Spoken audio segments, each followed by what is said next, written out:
So before we formally start the meeting, I think it would be helpful if everyone could introduce themselves for the benefit of the public, and also to confirm that they can hear and be heard, which is a legal requirement for virtual meetings, but I think it's also quite helpful to establish at the start of the meeting that everyone is able to participate. So if I can start with Kevin Bishop, you could introduce yourself and confirm that you can hear and be heard. Thank you, Chairman. Yes, I can hear you. My name is Kevin Bishop. I'm the Lead Development Manager in Planning Services for Herefordshire Council. Thank you. Samantha Banks. Hi, yes, I can hear you. I'm Samantha Banks. I'm the Neighbourhood Planning Manager for Herefordshire Council. Thank you. Liz Duberley. Hi, yes, I'm Liz Jubilee, Service Manager for the Built and Natural Environment at Herefordshire Council. Thank you. Bethany Lewis. Hi, yes, I can hear you. I'm Beth Lewis. I'm the Natural Flood Management Project Officer for Herefordshire Council.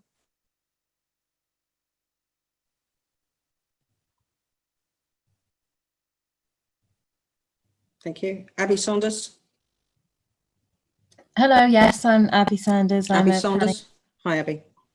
Hello, hi. Thank you. Yeah. I don't know if that's me. Kevin Singleton. Yeah, I'm Kevin Singleton. I'm the Strategic Planning Manager, Herefordshire Council. I can hear fine. Fantastic. Mark Willimont. Hi, Councillor. Yeah, Mark Willimont, again, the Council, Herefordshire Council, Assistant Director for Regulation, Environment and Waste. Thank you. And now Helen Dale. Hi, Helen Dale, Regional Advisor. Hi. LA. Thank you. Sharon Elwood. Hi, yes, I can hear you. Sharon Elwood, Head of Wastewater Assets at Door Cymru. Thank you. Simon Evans. Simon, you're muted.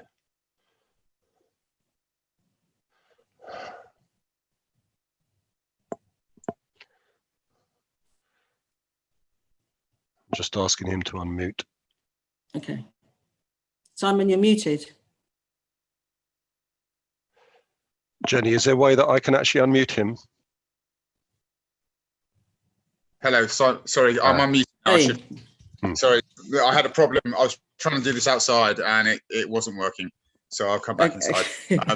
So Simon Evans, Wine Us Foundation. Sorry I'm late. Power outage today in Bettis. Okay, that's okay. Sarah Faulkner. Yep, I can hear you. I'm Sarah Faulkner. I'm the NFU West Midlands Regional Environment Advisor. Hi, Sarah. Ian Ludgate. Yes, hello. I work on water quality and air quality policy at the National Farmers Union. Welcome. Councillor Hume. You're muted at the moment, Councillor Hume. That's it. Good afternoon. County Councillor Hylwyn Hume, Cabinet Portfolio Holder for the Environment and HTR at Powys County Council. Thank you. Welcome. Thank you. Aled Jones. We have Aled Jones. David Lee. We did admit. I haven't seen Aled Jones being admitted, but Yeah, David Lee was admitted David in. Lee. Yeah. So I'll follow that up. Claire Minette. Yes, I can hear you fine. Claire Minette, Natural England Operations Manager for the West Midlands area. Hi, Claire. Andrew Nixon. Hi, I can hear you. So I'm Andrew Nixon, Senior Conservation Manager with Herefordshire Wildlife Trust. Christopher O'Brien.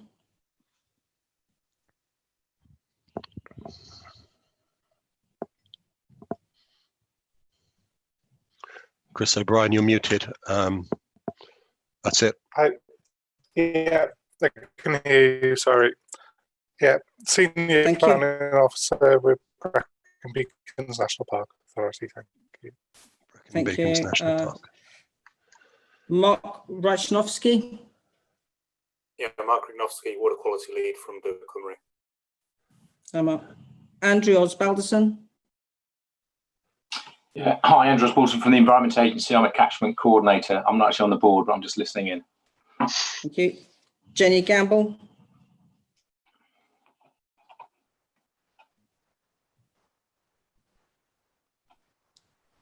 Jenny, we're not getting any sound. You muted. I've seen Jenny. Has she fallen off? Can you hear me now? Yes. Yeah.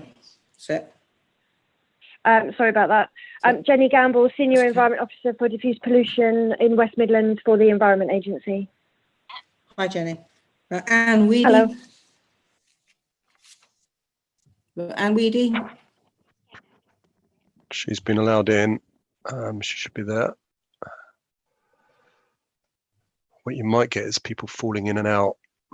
Mm. No, she was definitely allowed in. Maybe she'll come back in. Okay, maybe she'll come back. I'll keep an eye on the waiting room. Kate Speak-Adams. Hi, Kate Speak-Adams from the YNS Foundation. All right. Hey, Kate. Helen Stace. Hi, I'm Helen Stace. I'm the CEO of Herefordshire Wildlife Trust, NE, as it says on the little label. Hi, Helen. Nick Reed. Is Nick with us? I am. Hello, Nick Reed, Chair of Farm Herefordshire. Dave Throop. Thank you, Chair. Dave Throop, Environment Manager for Herefordshire and Worcestershire with the Environment Agency. Peter Morris. Hello, everybody. Yes, I'm Peter Morris, Professional Lead for Planning for Powys County Council. Welcome, Peter. Is there anyone that I've missed who's on the board? Right, that's great. So thank you for that. And I'll now formally open the meeting. Agenda papers and other information for the meeting are available on the website. The council is streaming this meeting live on the Herefordshire Council YouTube channel and also making an official recording. The recording forms part of the public record of the meeting and will be available via the council's website shortly after the meeting has concluded. To ensure that the recording quality is maintained, please speak as clearly as possible, keep background noise to a minimum. Please ensure that mobile phones and other devices are turned to silent. Please remember that others are permitted to film, photograph and record our public meetings, provided it does not disrupt the business of the meeting. In line with normal practices, all microphones apart from mine have been placed on mute. When called on to speak, your microphone will be unmuted, and once you've finished, it will be muted again. When colleagues wish to speak, please use the raise hand icon. I will then invite you to speak in turn. Please remember to lower your hand again after you've spoken. If any attendee loses connection, the meeting will be paused to ascertain if it can be restored quickly. If it is not possible to recover the connection, or if you plan to leave the meeting before the end, please could you indicate this in advance. Instead of having a very lengthy formal voting process, the normal operation of the board is a show of hands or a signal of assent. So I'm going to ask members please to use their virtual hand in any voting situation. Thank you. Are there any questions about this before we proceed? Agenda item 1, apologies for absence. Have any apologies been notified to the clerk? I believe we do have apologies from Councillor Evans and the leader, Rosemary Harris from Powys. Do we have any other apologies that are known?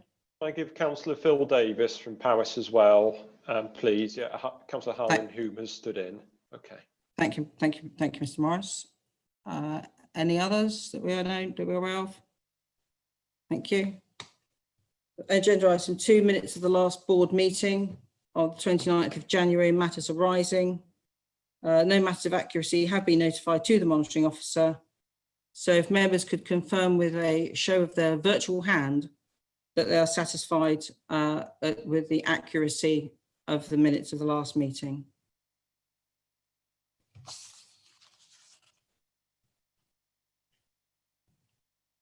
I can't see virtual hands. Okay. Well, that's a tick yes on this, I think, on this system. It should be the green round circle with a tick in, shouldn't it? It's all good. Ticks or hands, it's all signals the same thing. I think it depends who, just different versions here.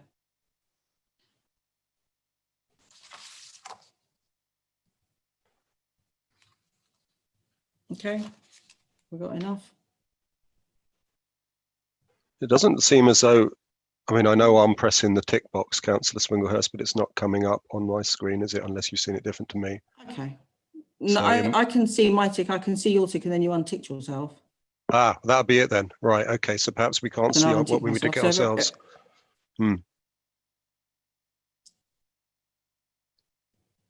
Is everyone having problems with this? So everybody, Okay, if you what, go, can we take it? Can we take it that the minutes are agreed unless somebody signals otherwise?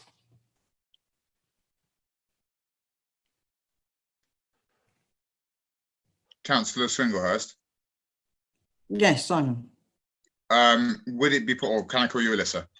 You can call me Would it Alyssa. be possible? I can't work out how to raise a virtual hand. So if you see a thumbs up come from me, it's because I would like to come in, if that's okay. so just to clarify, Simon, if you look at the participants, I think when you open that at the bottom, you're going to get lots of little round circles. Ah, I see. And then there'll be a yes green circle with a tick. I found it. That I believe is the raised hand. Sorry, Councillor. No, that's good. Is everyone good with that now? Yay, Dave's found his hand. That's marvellous. Yay. Fantastic. I had to question if I can raise it now, but it's sort of for an answer a bit later in the meeting probably. But a question arising from the minutes, which was item 4. NRW have reviewed the implications of the Dutch case and are likely to issue a letter to Paris County Council. That was from Martin Cox, who was at that meeting. So I would just be interested to pick up on that during the discussions on agenda items 6 or 7, or at some point during the meeting, if that's all right. Right, so we'll agree those minutes, that's splendid, and move on to agenda item 3, which is a brief update on the situation in Herefordshire in relation to planning and development. And I'll call on Mr. Bishop to make that contribution, if you could please, Mr. Bishop. Thank you, Chairman. Very brief. Within the low catchment area, we have a moratorium at the present time on development, which would increase phosphates into the lug catchment. So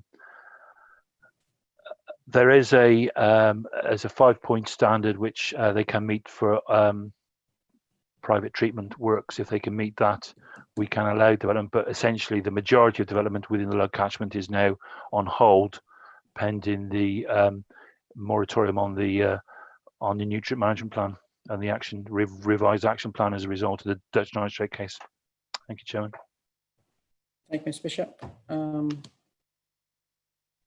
Do we have anyone want to say anything, comment on that? Are we happy to move on? Okay, so agenda item 4, presentation of the TAG recommendation. So it will cover the suggested measures that will be added to the action plan with the board's agreement today. And there's a sizable amount of paperwork that underpins this agenda item. So I will take it as read for the most part. But if I can invite, I think Jenny Gamble, who's chair of the TAG, to give an overview and introduce the discussion, that would be tremendous. So if Jenny, if you're okay to do that.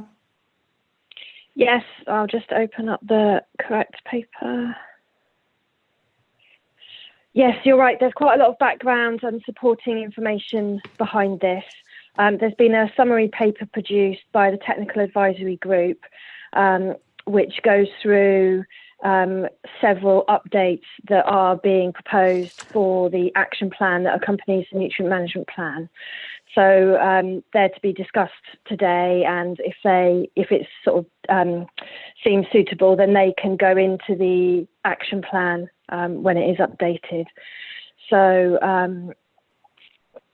the Environment Agency, first of all, did a monitoring review and looking at our monitoring and how that was looking at whether it was suitable for looking at phosphate levels within the Y catchment. So that's the upper Y, the lower Y and the lug. Key findings were that the Environment Agency monitoring programme was suitable to assess the needs of the Y special area of conservation, and we're going to move forward and produce a flexible programme of monitoring for the nutrient management plan and the SAC. That will comprise different types of monitoring, so maybe sondes, which are continuous monitors for phosphate, and they can be placed in the watercourse in different areas. We could look at remote sensing, algae surveys, and we're going to be flexible in how we do our monitoring program. So that is something that we will take forward. We looked at an evidence base. So ourselves and Natural England did a review of all the evidence that we have. And a lot of that was done on computer modelling, looking at phosphates in the catchment and how that may have changed since the last nutrient management plan was developed. So that was 2014. So it's been 6 years now since that was produced. And obviously things have changed since then. We've got investment by Welsh Water. We've had a lot of advice to agriculture in the catchment. So obviously some of the figures will have changed since the modelling was done, 6 or 7 years ago. Key findings were the analysis that we did has shown that there are very few sites that have had a significant change in phosphate mean over the last 10 years. Due to sampling methodology, older data has had a different level of analysis, which used best available techniques at that time. However, when we look back at that analysis, obviously the analysis that we're using now is more sensitive, so the current data is better quality than it would have been 8 or 9 years ago. The current phosphate sources in the River Lug have come out at 66% agriculture, 25% sewage works and 9% other. And the other is industry and other sources that aren't agricultural sewage works.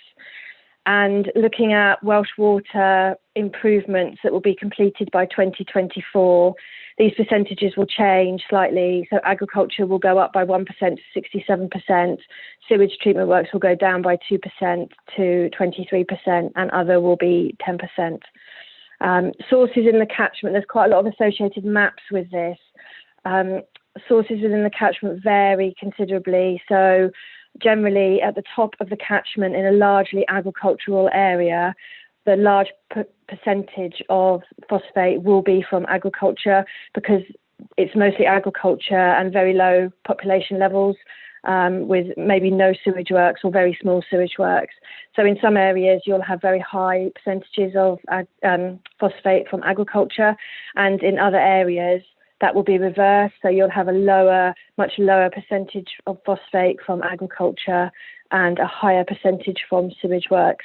And there's some figures and examples in the summary paper and also in the much more detailed document that's comprised of lots of maps with some examples of catchments where it's very high agriculture, phosphate from agriculture, or very high phosphate from sewage works. Right, let me go down, just bear with me, please. The Environment Agency has also, together with Natural England, we've looked at our regulation and enforcement. So obviously we're going to continue with regulating any impacts of phosphate, anything that has an impact in the catchment, and this will go, continued regulation will remain in the action plan that goes with the nutrient management plan. Key points that we found when we have written the regulatory paper, we're using a variety of intelligence to identify fields at high risk of soil runoff and therefore phosphate loss. We've identified more than 60 fields between 2016 and 2019 where they've been high risk with either a potential to pollute watercourses or actually causing soil loss and causing pollution. We looked at a trial in the River Froome, which is one of the main tributaries of the Lug, and we wrote several warning letters. We had farmers attending soil management awareness courses, and we had some permanent change made with arable fields that were very steep being returned to permanent pasture following our work with farmers in those areas. So it does show that some of the impacts that we're having are permanent changes.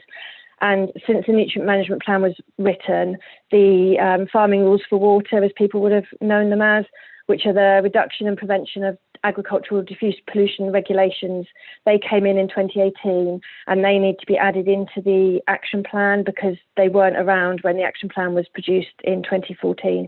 So that is another addition to the action plan, is that we are using these regulations in our work within the catchment to control the loss of phosphate into watercourses. There's another item that you'll have been provided information by the Wyenusk Foundation, integrated wetlands. There will be a discussion on this later, and they are will be added to the action plan as another method to reduce phosphate in the catchment, and that is from sewage treatment works.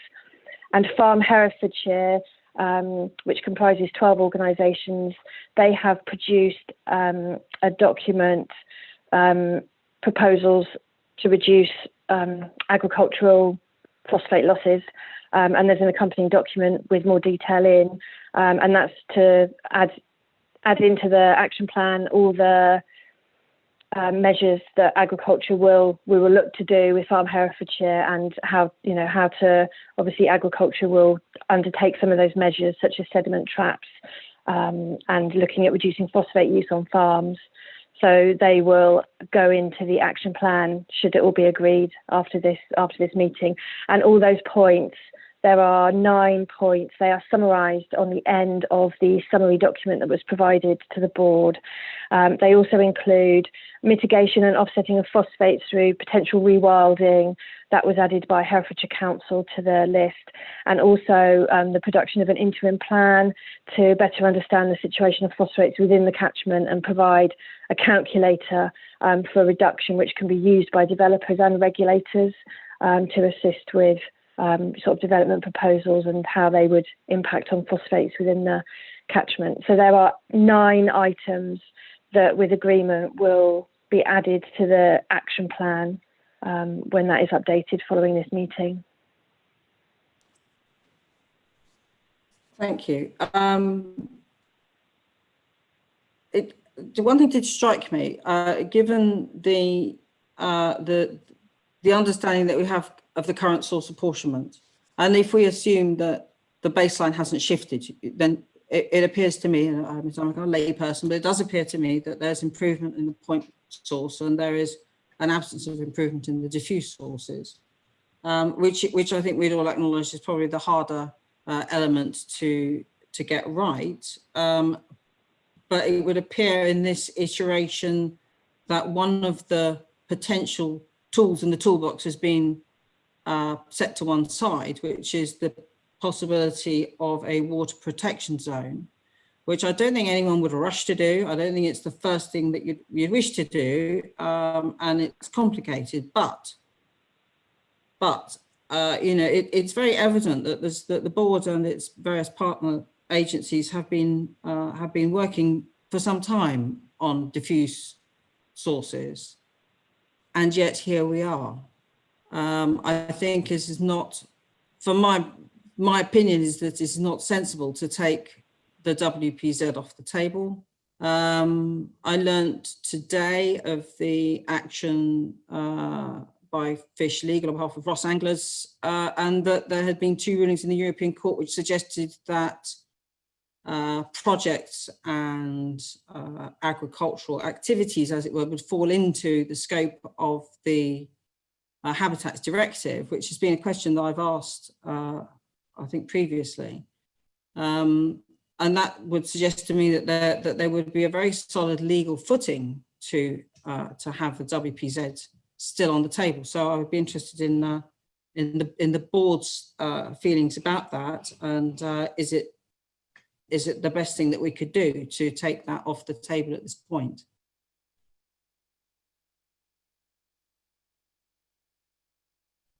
You can put a virtual hand up if you want to say something. Oh, Simon Evans. You'll have to unmute yourself, Simon. Thank you. Yay. I agree. It shouldn't be taken off the table at this point, but I do agree with the approach of the Environment Agency to pursue basic measures before we go down that route. That's my opinion. Sarah Faulkner, NFU. We're concerned about the prospect of a water protection zone, obviously. I mean, the feeling from our side is that there is enough regulatory tools in the box, and that Environment Agency have got tools to tackle issues where they find them. We're concerned about a level playing field as well, because we wouldn't want to see farmers in Herefordshire constrained by restrictions that farmers elsewhere wouldn't have, which, considering where we are in terms of trade and Brexit, would put the county at an economic disadvantage. Okay, thank you. Nick Reed. Yeah, Herefordshire. Thank you. It's much the same point that Sarah made, because we discussed this within Farm Herefordshire. And the feeling was not that WPZ shouldn't be considered, but that we haven't actually exhausted what is already in existing legislation. And the feeling from the members was that if that was properly applied, we would probably achieve the same effect, whereas a water protection zone could take years to institute. Yeah, no, I completely take that point. The point is not that we would wish to rush to do it, but I don't know what the argument is for taking it off the table, and I still don't know. So Dave Throop. Yeah, just to reiterate, really, we had a bit of experience of this when WPZ was first muted. I think there would be more than enough checks and balances to make absolutely sure that all voluntary measures and regulatory measures have been implemented before WPZ would be entertained.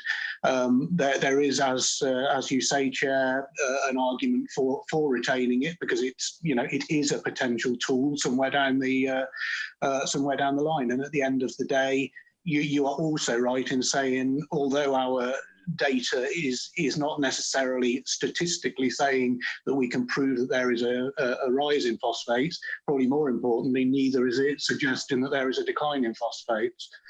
So, I think that bit needs bearing in mind as well. Well, yeah, I mean, what it suggests to me is that, if we say that there hasn't been a rise or a decline, it's just remained the same, and that therefore the proportionality has shifted, then it does suggest that the efforts, and they have been mighty, the efforts of the NFU and the efforts of Farm Herefordshire, and some farmers are just being fantastic and it's all great, but their efforts are being somehow negated.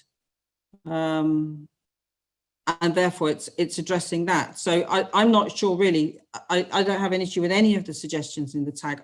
The only thing is I'm saying, well, why have we just dropped this one, which was there? Because it is the last thing that you go to. You wouldn't do it as the first thing. And if the existing regulations work, then we wouldn't be having the conversation. Helen Dale, CLA.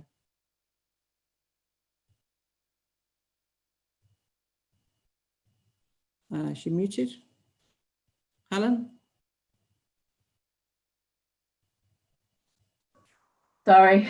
Ah, there you are.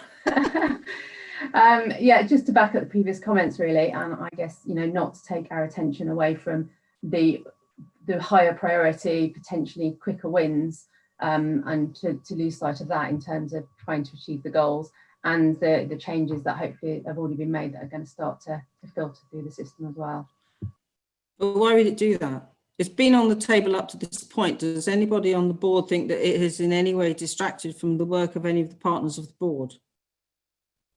So why would that change?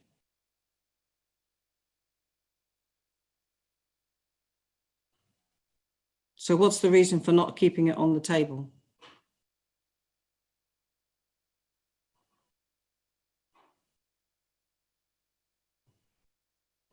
I've got another hand from Helen coming back. I guess the only thing I was going to say is that we're spending the biggest part of this meeting so far has been spent on this very issue, rather than on the things that are within our, within our immediate gift to be able to start to influence. So I suppose that would be my response to your query is, let's not get distracted by something that's way down the list when there are lots of other things to work through to start. But we wouldn't be being distracted by it if it had remained on the table. It's only because this is a change from the previous version of the plan. And it's that plan that we're going to approve. Kate Speak-Adams.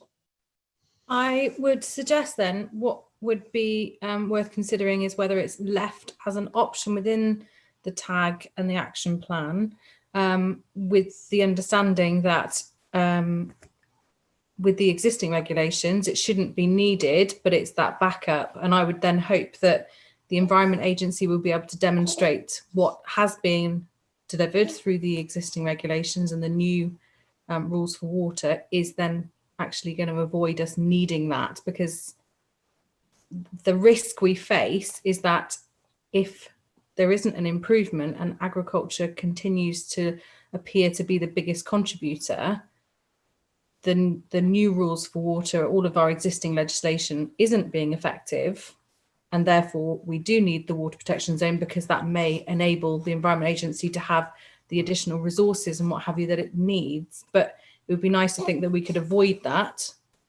by ensuring that effort and resource is put to our existing regulations, and the water protection zone can be avoided. Yeah, I'd be happy with that. Simon Evans? You're muted. From my understanding of the judicial review in 2016, it can't be taken off the table. I would like Environment Agency's comment on that. But the judicial review of 2016 said that all measures would be pursued before a water protection zone was brought in, but it wasn't that the water protection zone could be taken away. That was sort of the point I was making, Simon. I mean, it could be taken off the Herefordshire NMP board table. It could never really be taken off the table per se. It may be the only route that we ultimately have to go down. So I guess that was sort of the point I was making. Thank you.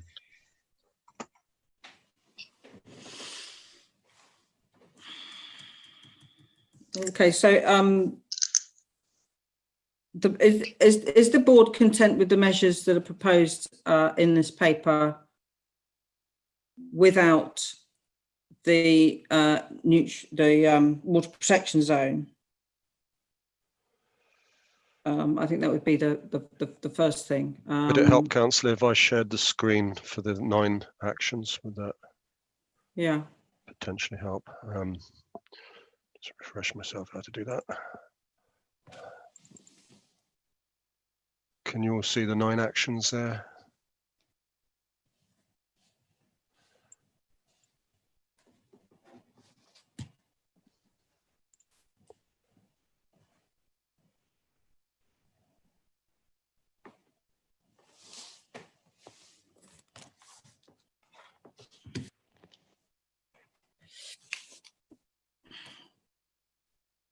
I think we have to agree it one way or the other. Simon Evans.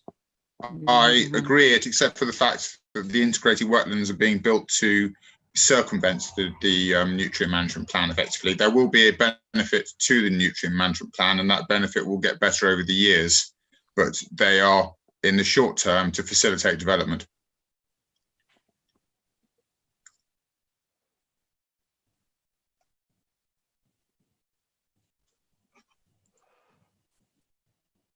I think, Chair, if I may offer, I think it's important it does stay on there, though, because it demonstrates that there's actually some physical measures being taken, which I totally support what Simon's saying, but, you know, they work best in dry water flows, sunny weathers, warm weather, and that's exactly what the doctor orders, isn't it, in relation to algal blooms? I think they're part of the, I think they should stay.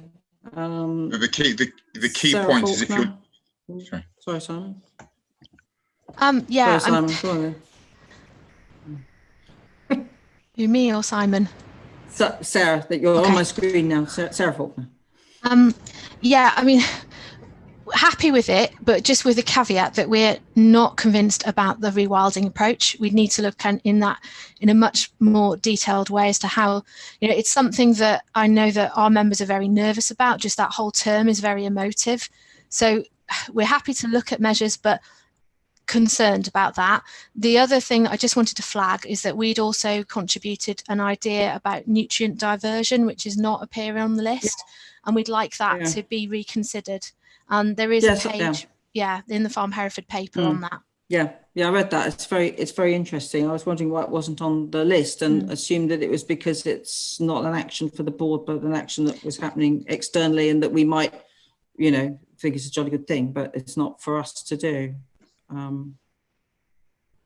I'm not on the tag. But that's a kind of, I've assumed that was the way that had worked out. Okay. Any further, Simon Evans? No, I'm okay, thank you. You're okay. All right, Nick I'll Reed. take it down. Well, Okay, it was just to make the point that under item 6, I don't think you have necessarily excluded water protection zones. It's just the wording is deliciously ambiguous, really. But continued enforcement of regulations, including farming rules, etc. I mean, a water protection zone is part of the plethora of regulations that you have at your disposal. So okay, well, maybe we could make that small alteration and then everyone be happy. Yeah. Yeah, is that okay? Mr. Bishop? Thank you, Chairman. Just one item. It's not to add to it, but it's just to mention it. We're in the early stages of with a developer of investigating a combined heat and power station, which will burn chicken litter to reduce phosphate as well. But whilst it's not an item for the action plan at the present time, because it's in its early stages, I thought it was important to mention it to the board. We have discussed it previously. Yeah, I think there are sort of things that are not actions for the board, but are I just wanted to make the board aware of it also. To note, and that would be one of them. Thank you very much, Mr. Bishop. Okay, so with that, is there any sort of further comments on this? Or is the board broadly content to support this? Have a show of virtual hands or ticks or whatever at this point, please.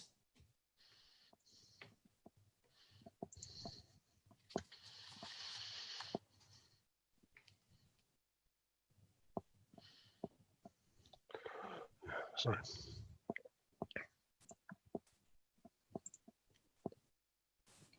Thank you. Is everyone, somebody counting these?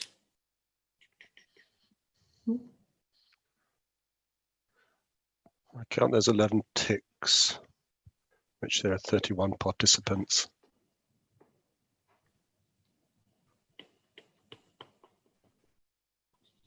Now 10 ticks.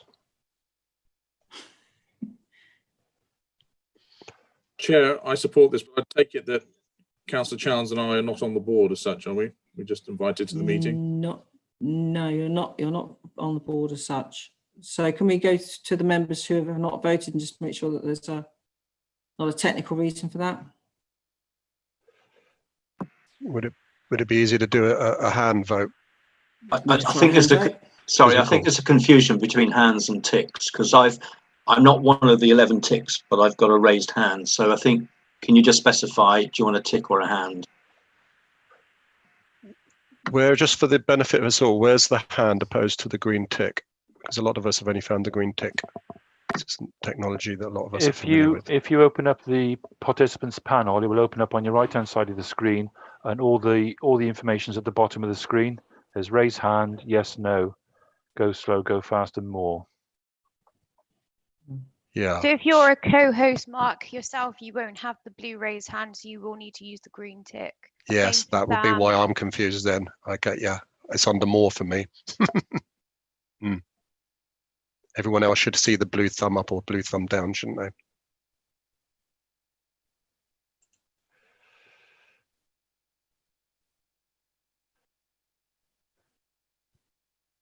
Okay, we're getting there bit by bit.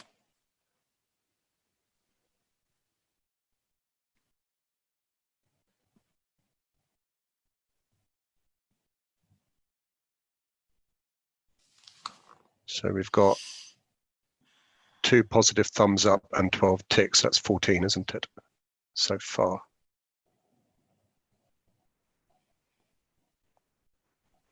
Which 13, so you got 15 now. You're not kind of halfway there yet. Mark, you need to scroll down your participants list. There's more below. I've counted at least 18 ticks now.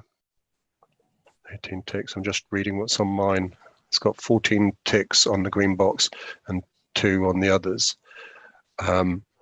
Just for the benefit of the chair, councillors Chowns and Harrington are in on this part of the meeting because they're portfolio holders for Herefordshire Council, although I think we've just established they wouldn't have voting rights because they're not board members. So I guess that's 29 participants on the board. You've now got. So we've got a majority of nothing. Well, you've got 16 plus 2 now. You've got 18. Yes. Yeah. And Kevin, you might have a different figure. Technology. I've got 19 now, Mark. Yeah, I've got 18. It might just be delays. All right. Fine. That's fine. So we'll then if we can. Okay. So if we can move on to agenda item 5, discussion on source apportionment and recent data, which I don't know who's doing that. Is it going to be Dave? Is that going to be you? Can you hear me? Lovely, thank you. Yeah. Yeah. I can certainly kick this off. We present this with a bit of trepidation because I suspect that it's going to cause a little bit of confusion, but it's offered in good faith. At the last board meeting, we had a discussion around monitoring data using the information that we've got as to the best effect that we can. So what we have tried to do in this this paper and these sheets is to give the best geographical expression we can of the data from various sources and what it's telling us about phosphate within the catchments, and in particular within the Lug catchment. We have focused on the Lug catchment because it is the catchment that currently is failing. The first thing to draw your attention to, if I move to slide 1, 2, 3, 4, 5, is that we are not comparing apples with apples here. We're comparing essentially two sets of monitoring data. There's the monitoring data around the SAC compliance, and we've got monitoring data around Water Framework Directive, and they are not the same. And I do understand that may cause confusion, but as I say, this is offered in the attempt to try to enable us to target our resources, to target our efforts better at some of those locations where there is a suggestion that phosphate contributions may be higher. So the map on the left-hand side is the SAC compliance map. God, I thought you'd lost me now. You're showing the map. So the map that Mark is put on the screen. That is the one on the left is the SAC compliance. And by and large, the SAC in the Y in England is passing. The Lug, as you can see, is failing for SAC compliance. The maps on the right-hand side are Water Framework Directive status for phosphate. And again, there are big caveats with this because the one on the top is the confirmed status as of 2016, and the one on the bottom is an indicative status, which is based on the monitoring that we have so far got, but it is much less robust than the data that was used for the full set of data that was used for 2016 classification. The latest formal classification is not out yet and may differ from that map shows. As I say, we are sharing all this stuff in good faith, and it is the best information we've got at this time. If you scroll forward one, what we've tried to do in the Lug is produce a map for each of the water bodies in the English Lug. And all of those maps follow the same format. So you've got a map of the actual water body itself. The dot shows the location of the sampling point within that within that subcatchment, within that water body. And then the table on the right shows the Water Framework Directive results that we've got. So the 2016 ones that were confirmed. And importantly there, look at the number of samples on the first one. That was comprised of 38 different samples. And then the indicative one, which is our absolute latest model monitoring information, which is based on a quarter of that. So hence my nervousness around drawing too firm conclusions from this stuff. And then the two pie charts show the results of the SAGES modelling that we've got. This is the recent run of the SAGES model that's been commissioned by Dŵr Cymru, and we've broken that down again by water body. And the one on the left shows the current situation, and it shows the split of agriculture diffuse, and sewage works, basically, with a small contribution from others. Interestingly and importantly, it also shows the total phosphate dose that is in the river at that monitoring point, and that's important because these will vary hugely. This one's 5 kilograms of phosphorus a day. You'll notice, and when you scroll through them, if you do have a look, some of them are many times that, some of them are less than that. So again, when we're considering targeting resource, we do need to think about the overall contribution that is making. The pie chart on the right shows the relative splits and the apportionment after the implementation of PR19. So after the Welsh Water have spent their money in PR19 and done the works that they are planning on doing, that will bring about phosphate improvements at various places in the catchment. Not everywhere, because the works will be concentrated on, the work will be concentrated on certain sewage works, and will benefit, some won't. This is quite a good example because it shows the percentage contribution from water company, from sewage works, going down dramatically, and I'm assuming, I don't know, but I'm assuming that's because of investment at Webley sewage treatment works. So we've got one of those for each of the water bodies within the English Lug. As I say, the reason that we're doing this is we've talked about collectively targeting our endeavours and efforts at the places that are likely to yield the most benefit. We will certainly use this for our regulatory work and planning that.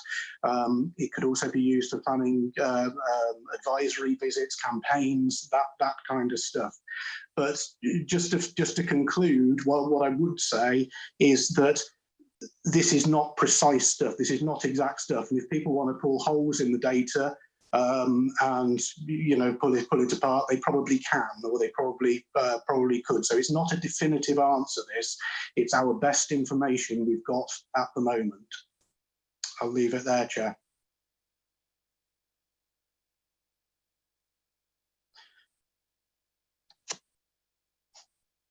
Actually, Chair, can I mention something else?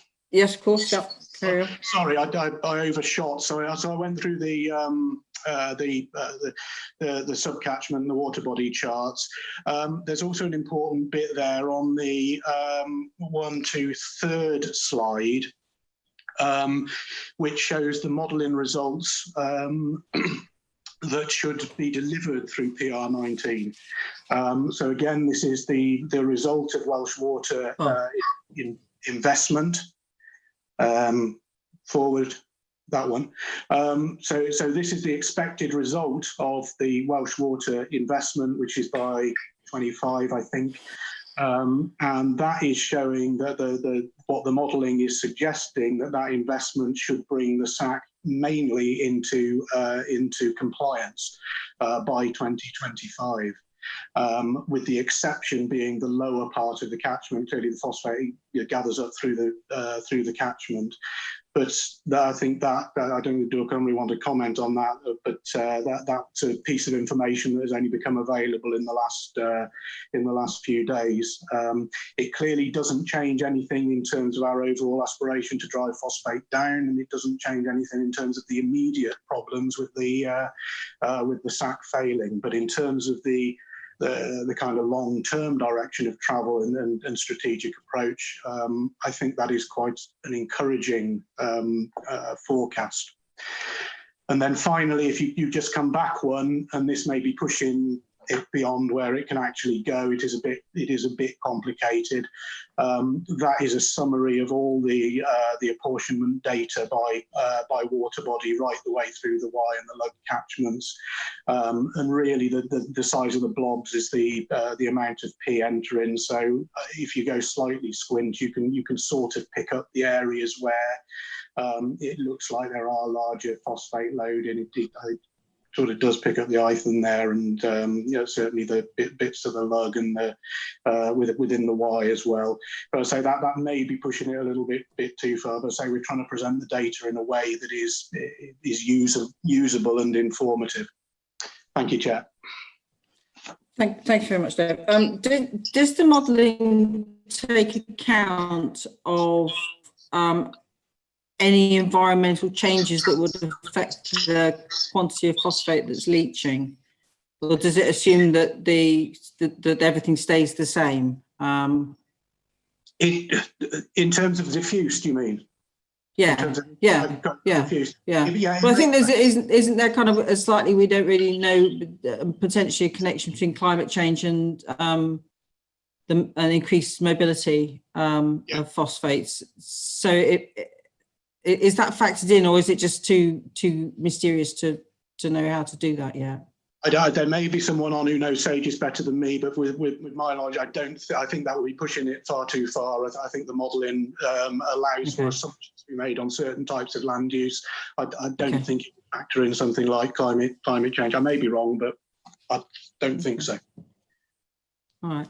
And also, I'm quite interested in the kind of intelligence-led approach, which is really important, but that there are kind of local intelligence sources, if you like, that might be useful in this respect, as well as the sort of technical solutions that I know that you have with modelling, so that it may be worth communicating to, say, parish councils or the drainage boards to gather their knowledge of what's going on in their local area. Absolutely, and I agree with that, and we're encouraging, but through publicity as far as we can, for people to report these on our instant hotline. There was a bit of an issue the other day with that, but that is the correct mechanism. They are all recorded, they are put into a database, and they will be used to both target our activity, and we will share those with partners as well. Thank you. Simon Evans. Yes, hi Dave. There has been a pronounced change in the SAGES between 2014 and 2020 or 2019. Are we comparing apples with pears to looking at the 2014 analysis and the 2019 analysis, or is it the same analysis? Again, I'm no SAGES expert, but I've spoken to people who are. The information that I'm getting is that we are more confident with the apportionment from this version of the SAGES run, because it has been refined over the period of 6 years. There is more data in it now, so we are digging into the previous data to try and work out exactly why that apportionment has changed so much. But at the moment, what I would say is the best data we've got is the current SAGES run. Thank you. Thank you. Do we have any other comments on this piece, Mr. Bishop?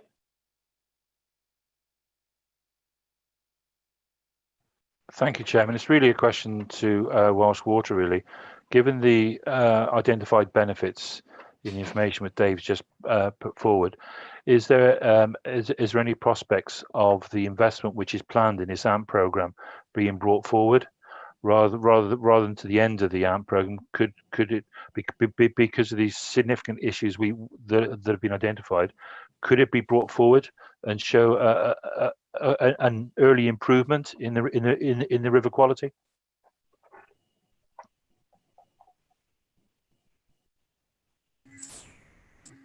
Apologies for the delay. I couldn't find my mute button. There is a possibility it could be brought forward, but obviously it comes at a cost, and we have provided those costs. We are not funded to deliver until 2025, and bringing phosphorus schemes forward does come with quite a significant operating cost. Although we are looking at it and there is a possibility, but there are significant operating costs that we have to balance, and we are not funded to bring them forward. But it's possible. Thank you. Do we have any further comments on this? Okay, thank you. Thank you very much, Mr. Through. So agenda item 6, discussion of recent media interest campaign concerning potential cross-border pollution from Wales. I think perhaps Simon Evans, if you'd like to start this one off, if you could. Yes, we've unleashed a bit of a storm, I have to say.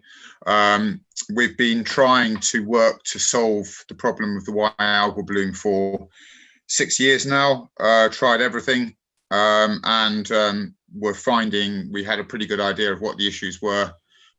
We were working with Noble, Stonegate and Tesco's to retrofit some of the things that were coming through Powers planning, and to make sure that they didn't pollute. And then we had, for the 3rd year on the trot, a shocking algal bloom that has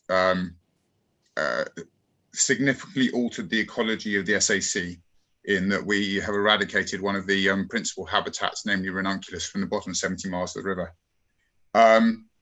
In light of that, we went to press. This was then taken in Herefordshire Times as an attack of farming. This was then taken again by the Sunday Times in that route. The headline in the Daily Mail was quite extreme. There are various bits of TV on this, but what has happened, we think, well, we know actually, is that the algal bloom is now starting upstream of Llandrindod Wells, and the algal bloom is a living entity. So time determines how many times the cells can divide. And the algal bloom in a paper in 1982 started at Bredwardine, in a paper in 1993 started at Bredwardine, in a paper in 1997 started at Bredwardine, and now since 2014 it's been starting in the Ipon system, and this year was the first year it started upstream of Llandrindod Wells. The fact that you have got an algal bloom starting there means that we've now got 8 or 9 cell divisions before it gets down to the bottom end of the river, rather than the previous 4 or 5. And if you imagine that each cell division is a doubling, so it's exponential, that is why we have now got the visibility issues and the blanketing issues, and the ranunculus can't grow because of the algal bloom.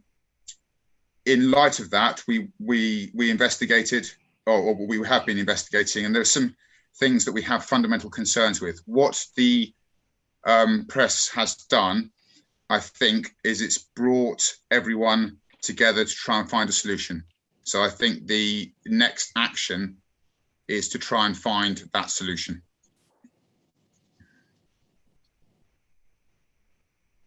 Thank you. And just for the benefit of anyone who doesn't know, why does this matter? Why does it matter that the ranunculus has gone? In the case of the Wise Sack is it's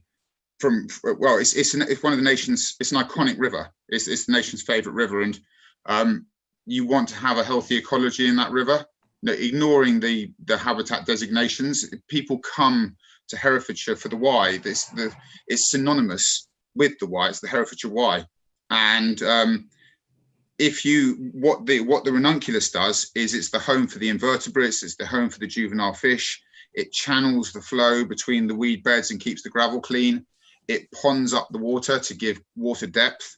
It's absolutely integral to the fish habitat in the river, which then in turn supports the otters, the kingfishers, and the herons, and all the other things that the people love. We shouldn't be having. I mean, we can't take an SAC and take out the most important habitat within that SAC and tolerate it. I just don't see how we can. Thank you. Okay, so I'll be looking for a discussion on this. I'm assuming there'll be a response from NRW perhaps, or Councillor Hume.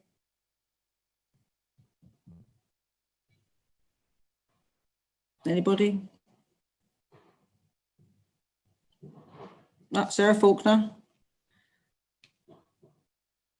Yeah, I mean, we're obviously very disappointed by what's happened in the last couple of weeks. I can only speak for NFU West Midlands, not for NFU Cymru, but we've had member calls about this, expressing their concern about the way that the matter has been reported in the press. I think some farmers feel very let down because they'd got a working relationship with YNUS. So to have this dragged out in the paper has been incredibly unhelpful. We are committed to partnership working within Herefordshire, but this has undermined the confidence of the farming community, who we're all working hard to bring everyone along together on this journey towards reducing phosphate, and having this sort of coverage, which on the face of it, if you skim read it as a non-farming person, it is very clearly an attack on the farming industry. It is very difficult. We'll continue to try to work with others, but we just want to flag up how disappointed we are. Okay, thank you. David Lee, NRW.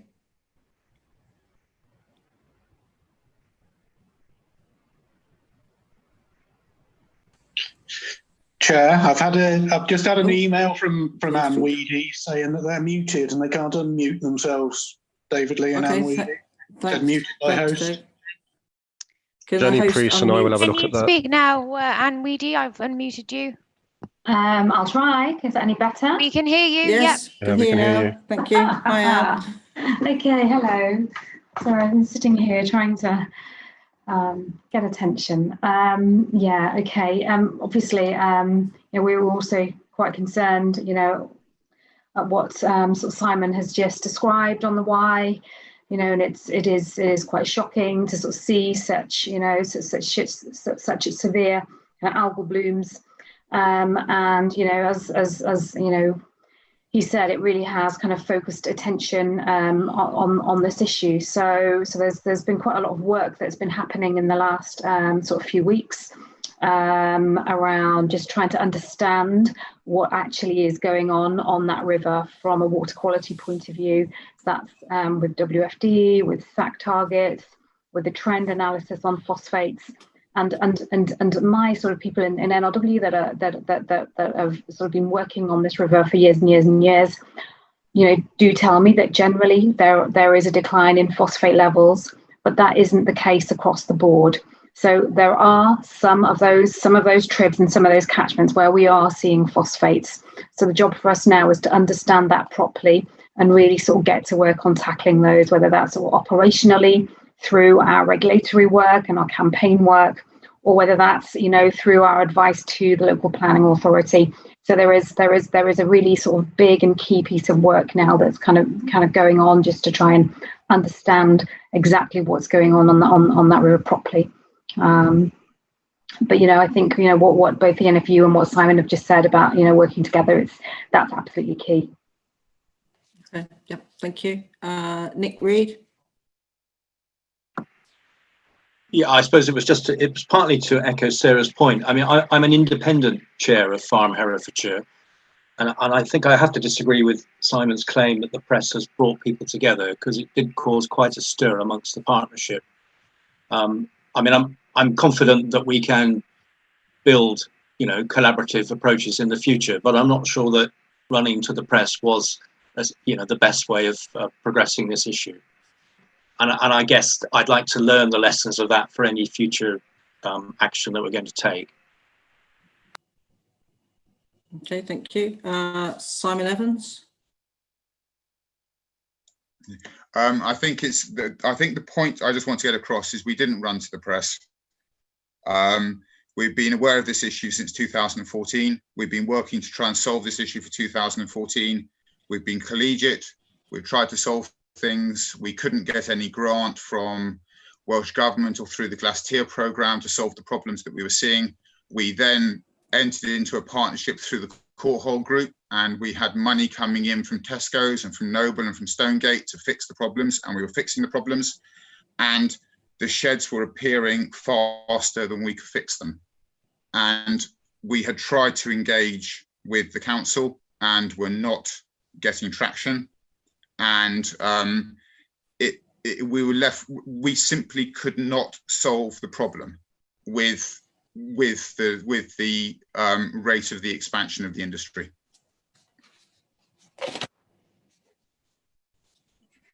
Thank you. I think, does anyone else want to comment on this?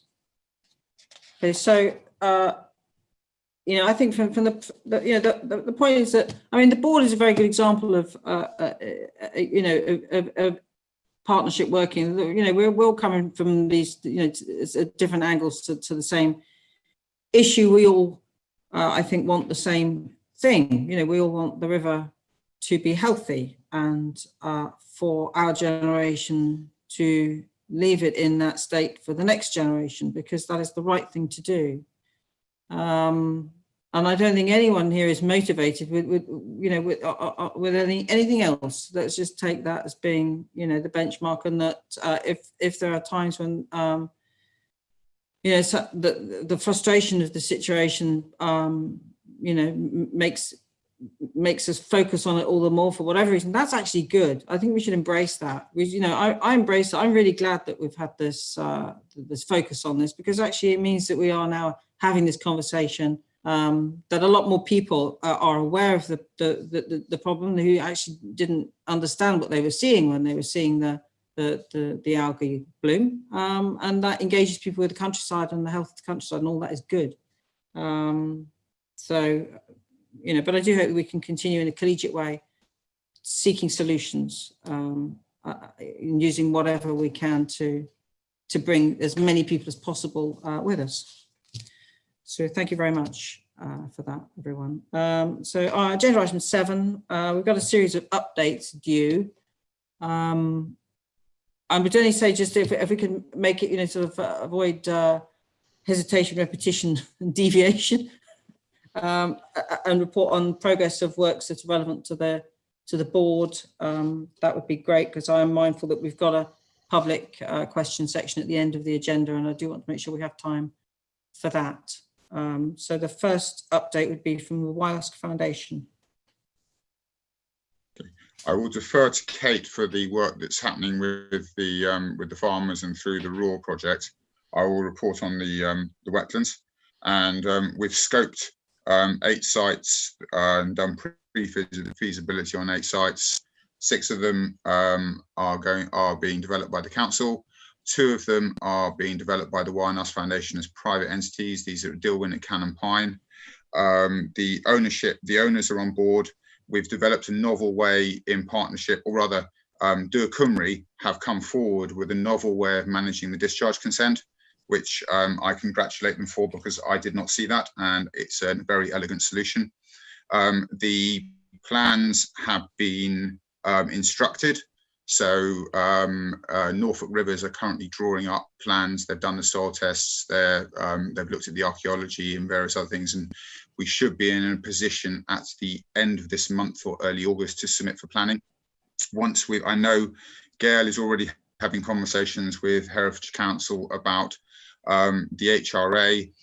I have developed a phosphate trading scheme that Mark is taking to the lawyers at the council to check whether it's legal. It seems to make sense to me. It's effectively a phosphate trading platform, and we should be in a position to release enough phosphate credits for about 350 to 400 houses if the normal mix of houses going through phosphate strippers and houses in rural areas applies sometime around the beginning of September. If you'd asked me a month ago, there were so many moving parts in this. It was almost impossible to see the way through. In the last month, the moving parts have stabilized and straightened, and now everything seems to be proceeding as planned. And next week, I need to speak to Sharon, but next week I intend to call a meeting with all the parties, just so that everybody knows where everybody is, and so that everybody is on board. Great, thank you. Was Kate going to? Just to say that the farm advice team are busy. We've just visited about 230 farms through the Water Environment Grant Project funded by DEFRA in Herefordshire since it started last summer, with another 100 or so to go before we meet target, and probably go way above our target with that. And that's all focusing around advice for water quality benefits in terms of soil and nutrient losses from farming. Fantastic, thank you. That's very good. Herefordshire Council.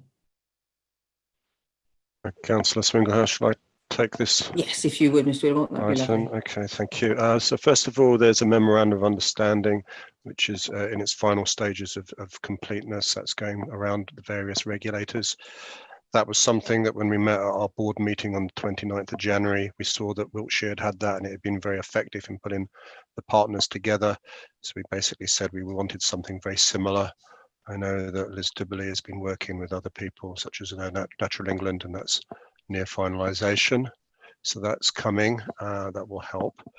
The other piece of work is an interim plan which Herefordshire Council will be commissioning. This is it's come under different names in the past, but I think the name interim plan currently stands. This is basically a very large piece of work undertaken by a consultancy, hence having to go through our procurement process. This will be looking thoroughly at the lug catchment. We'll be looking at the data that Dave Throop mentioned earlier on, the SAGES data, and other understanding of where we are currently. We'll be looking at source apportionment. We'll be looking at various things that could be done to mitigate phosphate. And then most importantly, I know for the people spectating on the live stream, the developers, it will be providing a calculator so that we will, not just as regulators, but also as developers or anybody else, will be able to work out the impact, the positive impact, hopefully, of a control measure upon the phosphates. Now, we know that's been done elsewhere in Wiltshire, for example. And as Simon alluded to, we may well have like a trading platform for phosphate credits and that sort of thing. And we're yet to work out the very fine detail about that. But there are various agencies in this meeting that might well want to be the way that that's done. But that seems to be the way forward. And that would be a piece of work that we're shortly to be able to commission. Going with that, and Simon Evans has already alluded to, the local authority has funding allocated from the new homes bonus of up to £2 million, I repeat, up to £2 million of council taxpayers' money in Herefordshire, which we are prepared to put forward to integrated constructed wetlands. We could build up to 6 of them. I believe that's the latest thinking. To do that, again, we have to go through a procurement process, and we're currently in the governance of that. Speaking to colleague Ben Boswell, who some of you will know this morning, I understand that we're likely to have a decision in relation to both the interim plan commissioning and the actual integrated wetlands by the end of July. So that's something that's very, very soon going to happen. Again, these wetlands, for those people that aren't aware, these are going to be large swathes of land adjacent to small sewage works, which would be able to take phosphate out. And I understand Simon's been doing some good work with Welsh Water about how that can all be tied up. But you're essentially polishing out as tertiary, I suppose, treatment, how you can take out the phosphates out from some of these smaller works which currently have no phosphate stripping in. We would be looking to recoup the costs to the council taxpayer through some form of phosphate trading platform. So that's how it would all balance out in the round. Whilst just giving the update on what Herefordshire Council is doing, is as well as giving the governance to look at the interim plan and the wetlands, there's an option about potential rewilding of land. I know that's something that Simon, Sarah Faulkner and NFU may have concerns about, but that would be something which we are guided in other catchment areas. It can have a positive impact. And I know that from conversations with Herefordshire Wildlife Trust, it's something that Herefordshire Council could work very closely with some of our other partners in how we could actually use any of the remainder of the 2 million new homes bonus in relation to taking further phosphates out. I can also add that we are making an application to the Marches Local Enterprise Partnership for a further £1 million to add to that 2 million, which if we're lucky enough to get granted would actually give us quite a lot of capital to do some good things with. And remember, it's not just about lifting the moratorium on housing, but it's also about protecting, you know, one of the most important things in Herefordshire, i.e. the rivers Wye and Lug. So this can have a massive positive impact, not just on water quality, but also on tourism and the communities around these river habitats. So it's something that we're have a very strong feeling about. I would just add on the end of it, because obviously I was listening in very carefully about the comments in the previous two items. We are in communication with Powys Planning, and I know that Peter Morris and I have had a conversation. We've yet to have the meeting, but we are going to be talking about the way that we operate planning on both sides of the border, because positively we want to work extremely closely and well together and ensure that there's consistency in the approach that we deal with things such as intensive poultry rearing units, but also housing develops and the like. And I know that was part of the earlier conversation, but just to reassure any members of the public that we are seeking to ensure that we've got good close working and consistency both sides of the border. So I think that was all I was going to say, but I'll be happy to take any questions on that, Chair.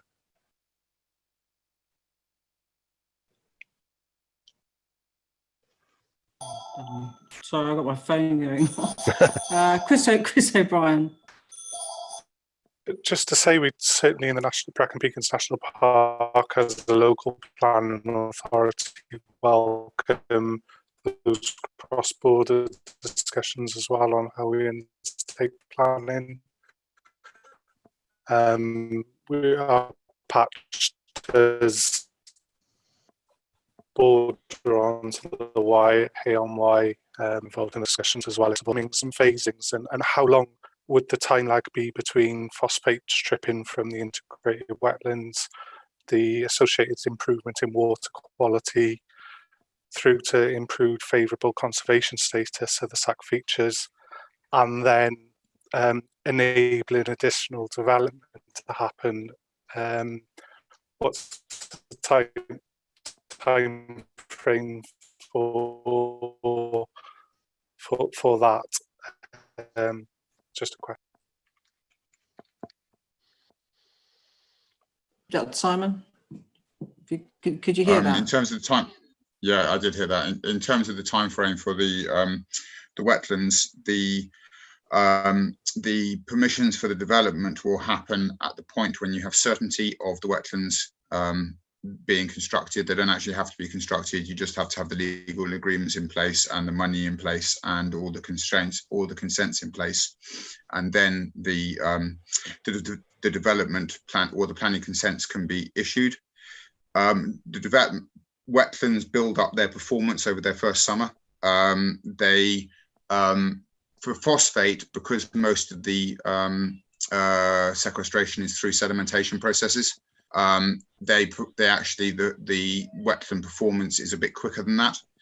But in terms of the amount of, by working with Natural England and by getting an HRA through, we are having to work on 95% confidence levels plus a bit.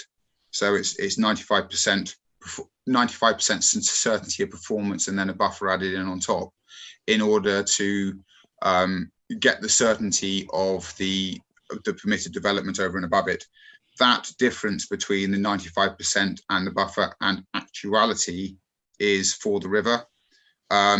the proportion of phosphate that's coming into the lug system is, I did this calculation a while ago and I've lost it, but we're looking, Sharon might be able to improve me this, might be able to correct me off this, but it's something like 60%, 60 or 70% of the phosphate from sewage treatment works is coming from 13% of the population, which is discharging through works without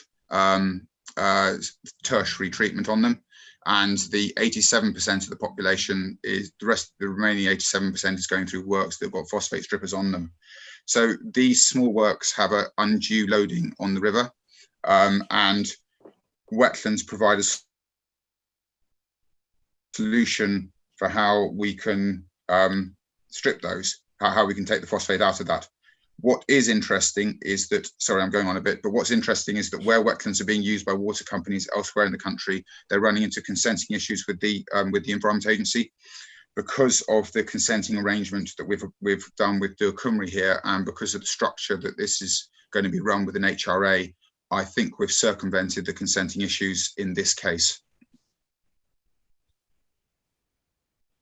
Thank you. So can we have an update from Paris County Council? I don't know who wants to take that. Just checking whether Councillor Hugh wants to speak or no. She's still on mute. I'm assuming. Yes. Yeah. Well, she can always. Oh, yeah. Here she is. Hello. Thank you, Peter. No, Peter, I'll leave you take this one forward. Thank you very much indeed. Yeah. Thank you, Councillor. Yeah, I probably haven't got much to say anyway. I think clearly some of the recent media campaign, I have spoken with you, Simon, haven't we? We've spoken. I think it has caused obviously a lot of attention. I think if there are planning issues there, come and let me know. I think I keep it at a simple level like that. And I'll do whatever we can to help. I think we're no different to Herefordshire, as Mark has said. So I welcome that sort of cross-border discussion. And Chris from the National Park too, if you want, by all means, we can sort of triple up as well and involve you in that. So I'm keen to do that. I think the river is at the heart of all of this and keeping it healthy. So I think that's probably all I need to say. Okay. Thank you, Mr. Morris. So the Environment Agency, do you have? Thank you, Chair. There are two papers from us, which I won't go through the detail of them. One on monitoring and one on regulation and enforcement. I guess the highlights of it are there was quite a bit of discussion over the last couple of MMP boards about the monitoring, or our monitoring programme, our statutory monitoring programme, and the adequacy of it and what it was showing. We've carried out a review into that. If you remember, Natural England and us did a joint report before the last board meeting, which did raise some questions about the frequency of monitoring and some of the quality of the monitoring. We've taken that on board, and we will be making a bid for additional monitoring, regularity of monitoring to be put into our statutory national programme. That is a bidding process, and I'll let you know the outcome of that, but we're confident that should improve that side of things. We did have a look. We've had a look, I think, as Jenny said at the start, in terms of what the monitoring data is telling us. In summary, for the English side of things, there is no statistical peak or demonstrable peak. However, there are some questions at certain locations that will require further investigation. The lug itself obviously is the main problem, but there are some question marks around where the Y joins England around Whitney, and also down at the other end, down at Redbrook, which are going to require some further investigation, and we will carry that out. And finally, I think again, Jenny mentioned this at the start, we are keen to design jointly with NRW a more agile monitoring programme, which we can use to or to investigate issues that arise. So the data that I presented to you earlier, we used that to target more mobile and short-term monitoring to try and determine the issues that are going on. So we will work with NRW to devise that monitoring programme, and we will report back when that has been done. The other report before you is about regulation and enforcement. The paper summarises some of the successes we have had. There has been a lot of effort put into this. A lot of resources has been put in. We have had a number of successes, but clearly agri-diffuse pollution covers a very large area, and it needs to be targeted. The paper also covers the new or newish farming rules for water, and how we intend to use those going forwards. In particular, we're keen to investigate some of the new requirements to monitor phosphate levels in soils, and we will be using that both to risk assess areas and also to undertake our compliance and enforcement visits.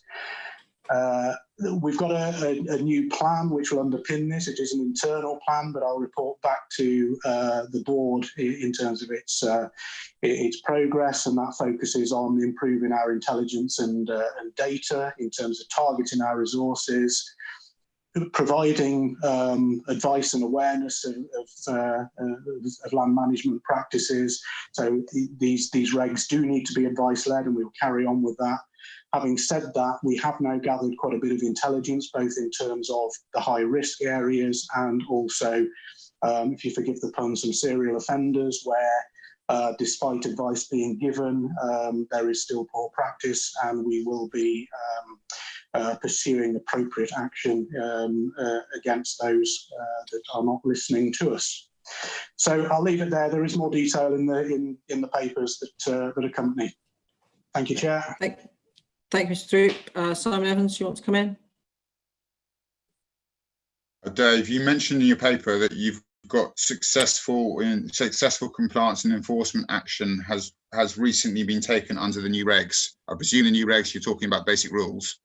Yeah. And if you have done that, is that not worth publicising? Because the principal value of enforcement is the publicity that's associated with it. Yeah. Yes, we can do more. We will do more. We've not gone beyond warning letters and information letters yet. So that is as far as it's gone under farming rules for water. We'll see what happens over the next few months. Okay. Thank you very much. Any other questions? Okay, so Natural England. So Claire, I think you're muted. Okay, can you hear me now? Yes, it's lovely. Okay, so in our role, we've got two roles with regard to the nutrient management plan. Our statutory role around advising on HRAs. Obviously, we'll continue to work very closely and constructively with the council on the Memorandum of Understanding. We've also been providing some advice, as Simon Evans alluded to, on the Integrated Wetlands Scheme, and obviously we'll continue to do that. Both of those are looking very positive in terms of progressing against those measures of certainty, which is looking very positive. We also do have a role through our catchment sensitive farming programme of giving advice and approvals for mid-tier grants and water capital grants, and we're working alongside the WEG advisors that Kate talked about to provide those approvals. And this year has been a record year in terms of the number of approvals and endorsements that have come forward. So again, that's really positive news for the catchments in terms of being able to deliver those measures. And of course, we continue to work very, very closely alongside the Environment Agency, and that improved targeting that the monitoring is delivering will be able to enable us to target those catchment sensitive farming officers and those measures in a more appropriate way in the future. So we're looking forward to continuing to work with the Environment Agency on that. But that's all from me. Great, thank you very much. Thanks, Claire. Natural Resources Wales. Is that going to be Anne? NRW?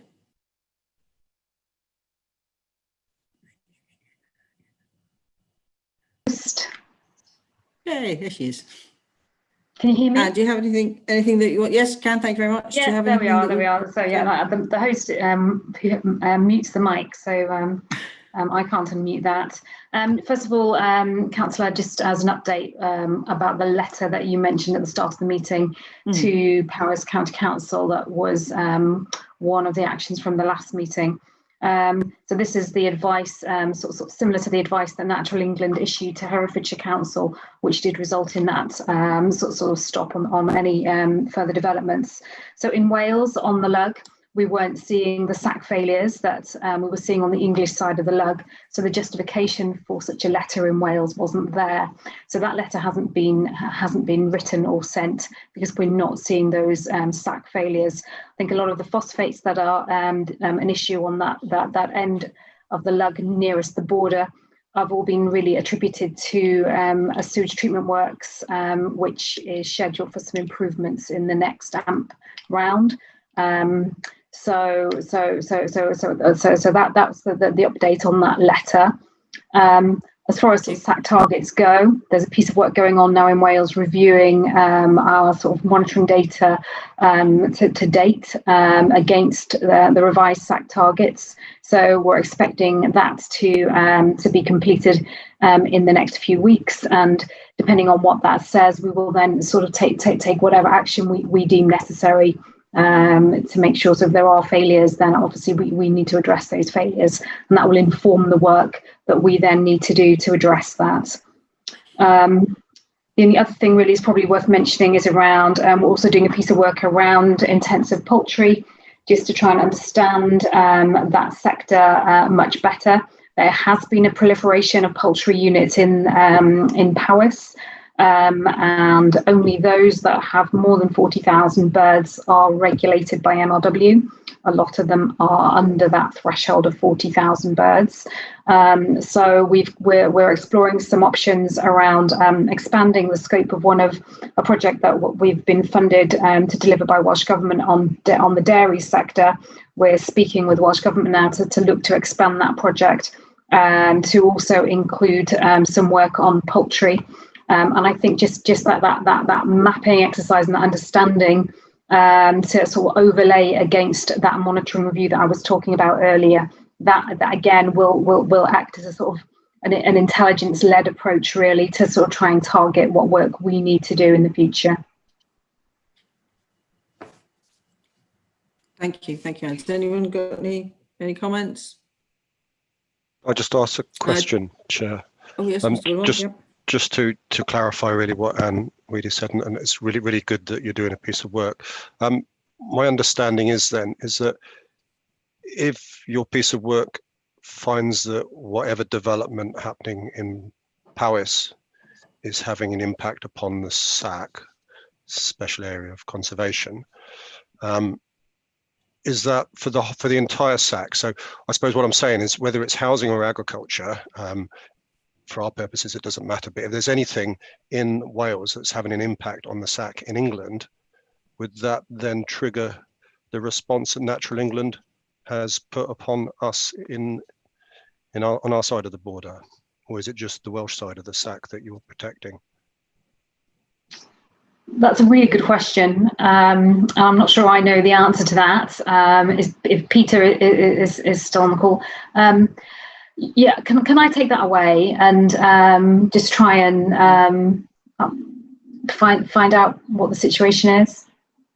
Good. If you wouldn't mind, I think it might be something that lawyers might have to look at, but I suspect there'll be public questions about this later on as well. My personal view is, and I think one shared by a number of officers, is that the SAC in its completeness comes from Chepstow right up to the source. So anything anywhere on it that has an impact anywhere else should surely be considered in accordance with the habitat risk assessments, appropriate assessments undertaken, and any cumulative impact assessments that are required under planning legislation. Yeah, That's a really good question. Yeah, certainly with the latter May I come in, Chair? Yes. Yeah, sorry, I haven't put my hand up. It's That's Peter right. Morris, yeah, from Powys, yeah. No, it's a really good question. Certainly happy to have the further discussions around that. As I said earlier when I spoke, we're no different to Herefordshire when it comes to assessing development through the habitat regulations. So we do HRA screening exercises, appropriate assessments and so on. No different at all. The regulations are the same. So that's there, but I'm happy to have that other discussion outside of the meeting as well. That's great. Okay. I think that'd be very useful. Thank you, Mr. Morris. Simon Evans, you want to come in? Do you want to let David in, who's got his hand up first?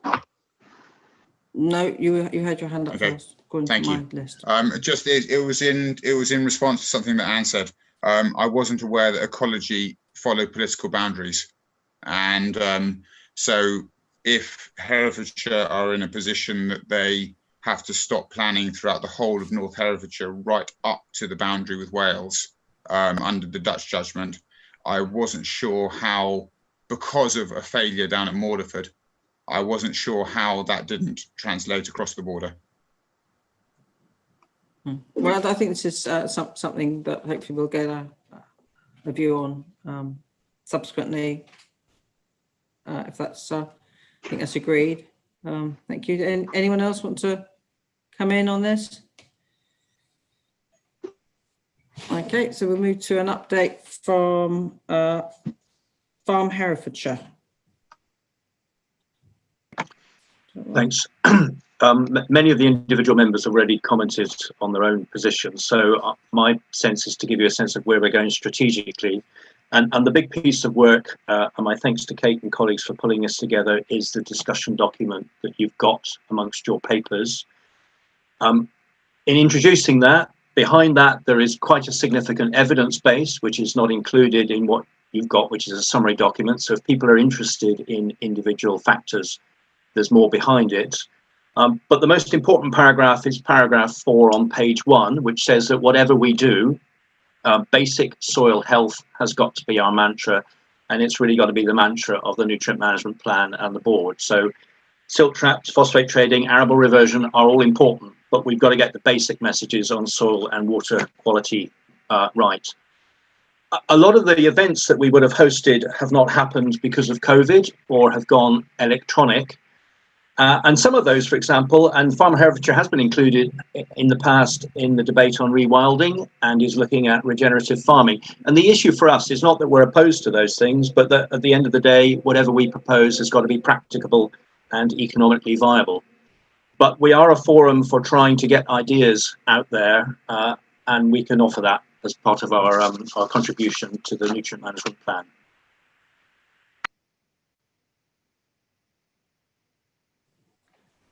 Thank you very much. That's it's very, very helpful, and I completely agree with that. That the statements about the importance of the soils is crucial. It's critical. I think we all share that understanding. So, do we have a Dir Cymru, Welsh Water? Have they reported? I think so. Yeah, we can do.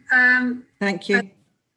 Just on Simon's point earlier, by the end of this period with our investment, it will be 84% of our population equivalent in this catchment that will have phosphorus removal on it. So that's just to clarify that point. We are commencing work now on the 11 works that we have got on our National Environment Programme, which totals a sum of £50 million worth of our investment and our customers' money. And that's about a quarter of our National Environment Programme that has been spent in the Y and Lug areas. So it's quite a significant amount for the 11 works. And that's progressing, and nothing has been impacted, thankfully, by any restrictions on COVID. So we are still on target for that. The date for delivery is March 2025. So that was that one, and the only other thing really is that we have, Simon mentioned, started discussing what the permits look like around the constructed wetlands. We believe that the individual permits in conversation with the EA will be pretty simple to arrange on an operating technique So we will update you at the next meeting. We should have more clarification then from the Environment Agency. We're due to have a meeting with them soon. So that's it from Marsh Water. Great, thank you very much. Chair, the could NFU. Chair, could I just quickly come in with a question there for Welsh Water? Sharon, I know that Simon Evans has been having conversations with you in relation to the integrated constructed wetlands that are coming forward from two private locations. In relation to the 6 or so wetlands that might come forward from Herefordshire Council, would Welsh Water be in a position to take those over once they are constructed? At the moment, we are not planning on taking over any integrated constructed wetlands because they will not, as we discussed with Simon, meet our design criteria, and we can't, we would be worried about the risk of the compliance of those. But the permits as such stand that they would be permitted as part of our permit to release effluent into a constructed wetland owned by a third party. So just perhaps this needs to be taken out of this forum, Chair, but perhaps if afterwards I could have a conversation, I don't know if it'd be with you, Sharon, or with Mark, but it would be our vision really that because it's tertiary treatment to sewage treatment works, we were happy to procure the land, we were happy to develop them, construct them. It makes sense to Herefordshire Council that Welsh Water would take them on. If it was that you wanted to be involved with the design of it, then that's something I'm sure we could work with, because Herefordshire Council, like all local authorities, they stopped running sewage treatment works in 1974. So we wouldn't want to get into that game. We would much rather experts like you would do that. Yeah, we need to take that outside because obviously it would be an ownership issue, but we would have a contract to operate them, which would be separate. I think it's going to be a long discussion. Absolutely. We'll do that. Take that meeting. It's a good point, and I think if you could have that discussion elsewhere, would be fantastic. Anybody else on that? No. Okay. So NFU, Sarah, somebody. Yeah, I mean, we've had the last couple of months we've been focusing on all the issues around trade and agriculture bill, and also on environmental land management scheme development. I think the main focus though obviously has been on supporting businesses through the COVID restrictions, which has impacted upon farmers in a number of different ways. But we have continued to talk with members and to communicate all the way through. We've now switched a lot of our operations into digital formats, so we've started to pick up our sort of regular meeting schedule again. I have met with Herefordshire farmers about the phosphate issue recently. We've had a good discussion about the press coverage and also some of the issues that we'd outlined within the Farm Herefordshire paper. We've contributed to the Farm Herefordshire paper and we're supportive of a number of measures in there. Still questions to answer about some of the others. As Nick said, it's the practicality of some of those rewilding and arable reversion options, and most importantly, the economics.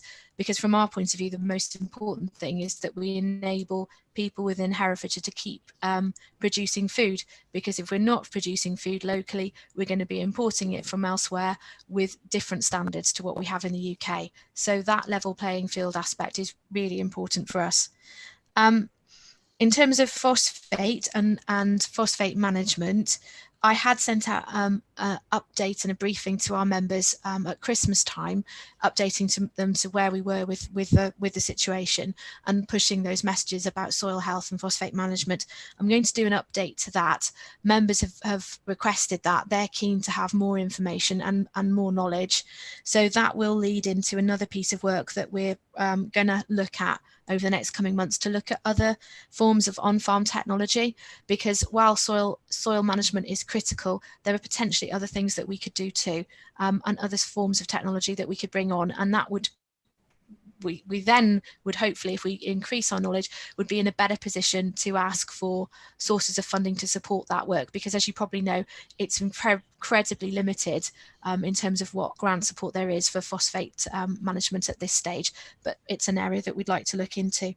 That's probably about it for now. That's great, thank you very much. Thank you. Does anybody else have anything that they'd like to contribute at this point? Okay, so I thank everyone for their contributions. Move on to agenda item 8. the member training seminar. Obviously, this has got blown somewhat off course due to COVID. But Mr. Singleton, have you got any update or? Thank you, Chair. No, that's exactly right, really. I mean, I think at the last meeting, myself and Richard Pitts took an action away to try and look to arrange this seminar, but then obviously COVID has got in the way. We both, I think, been redeployed on other duties for much of the time since. I suppose the question is, do we still want it, and if so, what the timing would be and how we would run such an event? At the moment, whether it would be this sort of forum or whether we wait a bit longer until we maybe some of these solutions have developed and we can go through that with members at that time. Would it be worthwhile perhaps you talking to Paris and just seeing if maybe a virtual or individually that the councils do virtual briefings, just so that all members are appraised of the issues and have a full understanding of where we're at, so they can communicate to their constituents and. Yeah, I'm happy.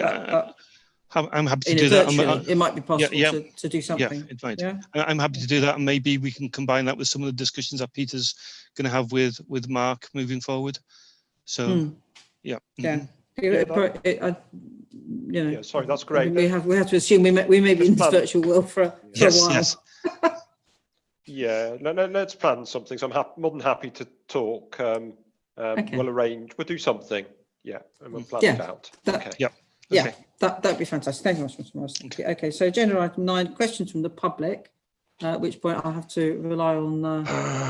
Right, okay, what I've got to do here is we've got to admit all the public in. That's right, isn't it? Fantastic, thank you. So let's just do that, bear with me for a moment. So Mary Albright's in, Gary Thomas is in, Councillor Trish Marsh is in, Alison, I think that's Alison Keffin, in Jarden CPRE is in. Stuart Smith, Christian Hugh Jones should be going in. Richard Garnett is in. I think Jenny Priest is doing this. That's Jeremy Milne, who's a councillor, is in now. Helen Hamilton should be in now. Jason Richards should be in now. And Richard Garnett should be in. Right, okay. I think there's nobody else. Just minimize my screen down. I don't think there's anybody. Yep. Okay, my boss has told me that's right. So if Jenny Priest says it's right, it's right. Everyone's in. Okay, that's great. And do they have the ability to raise a hand? They can do, yeah. The blue raised hand, I've asked them to do that. So if you have a question, please could you raise your hand virtually? Raise your virtual hand. Or using the participants panel.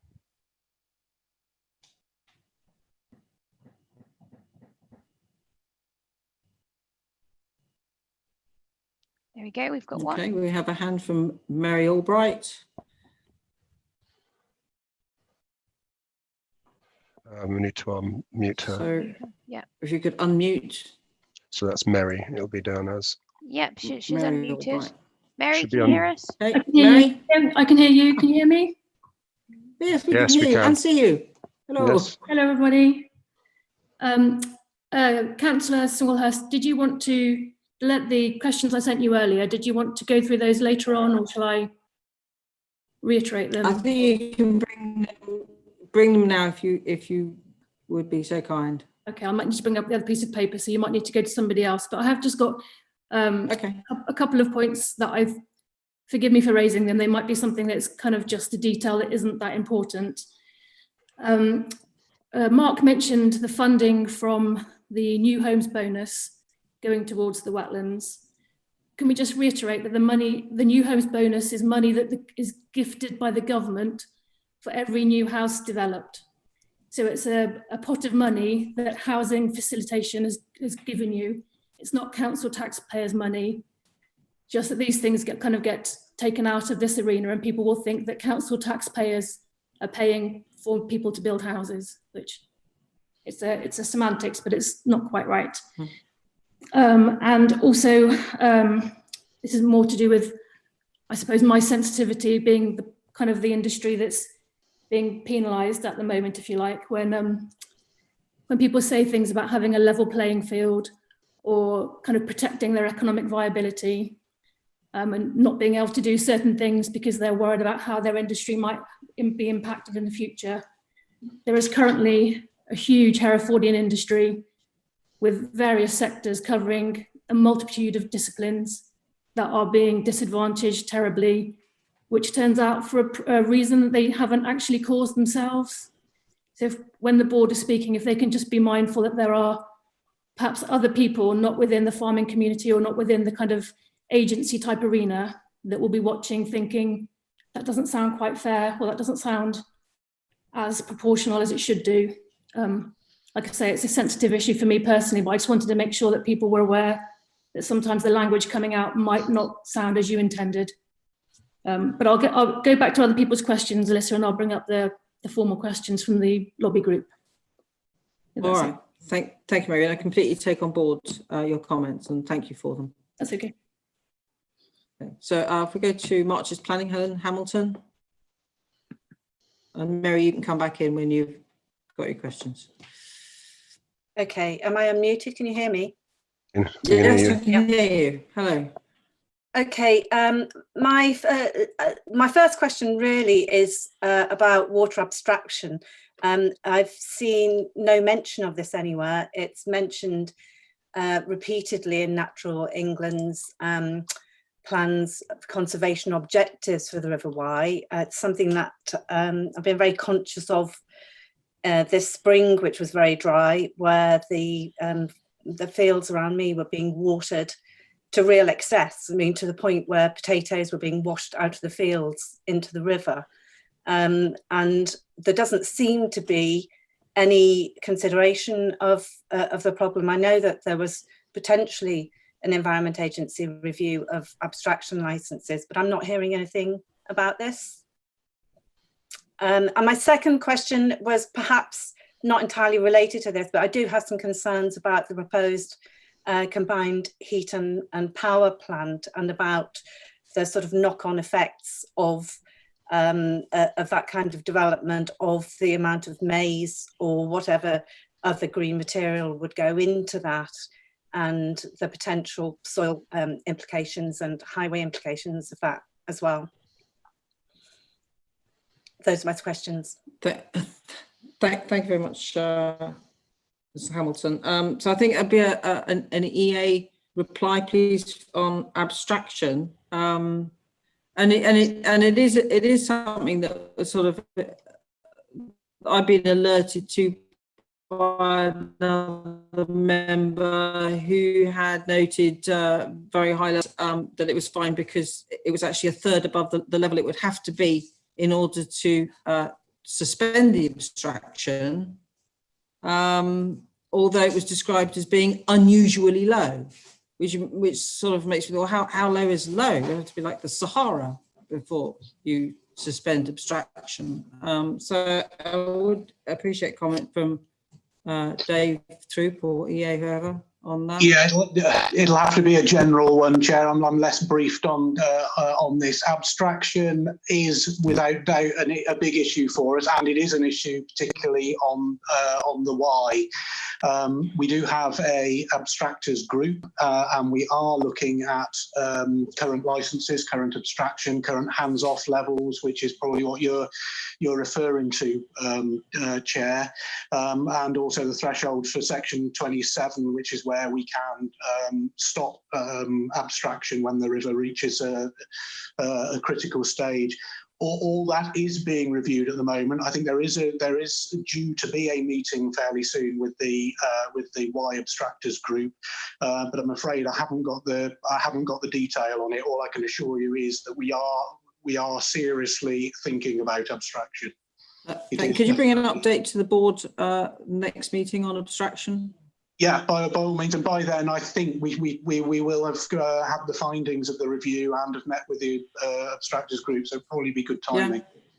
Yeah, that'd be great. Thank you very much. Now, does anyone want to take up the point about the heat and power plant, or is that? presumably it's a planning application. I think, Kevin, it's probably a planning matter. Yeah. Would Mr. Kevin Bishop take that? Yeah, my hand's up. Yep. Yeah, those are factors which will be considered as part and parcel of the process moving forward. We're in the very, very early stages. The developer will first got to find an appropriate site, but we will be in discussions as and when the project is in its infancy. Thank you very much. Okay, so Mary, if you've got your questions, do you want to come back in now? If you could unmute Mary. Thank you. Thank you. So some of them, Melissa, you've actually covered anyway, so I'll try and skim over the questions we sent in as best I can. And I don't know who they're directed to, so I'll read the question, and then if you want to control who replies. The first one that the group had put together was around the new apportionment data, and just asking that the board and Herefordshire Council and Powers Council, whoever it might be, if they can be mindful now that the data shows something else than we thought it showed. So lots of the actions before were coming forward, including the moratorium. You know, if we take the moratorium as an action, they've all been targeted on a sector that is contributing possibly less than 25% within the next couple of years. And so we're very keen that nobody loses focus on why there's a problem and what needs to be done to fix it, because I'm so old that I remember the first moratorium. So I'm really, Kevin's laughing, so no offense to you, Kevin, I know you remember it too. But we need to make sure that this isn't a cycle that we just dip in and out of all the time. We need to work out where the phosphates come from, what we need to do to stop them being generated, not just treating them once they're in the water, because as Simon said, it's too late in some parts, and it doesn't serve our purposes financially or otherwise to try and retrospectively undo something we could have stopped at the beginning. And just to bring into that I completely agree. There's no difference between Wales and Herefordshire. Let's not worry about where that line is drawn.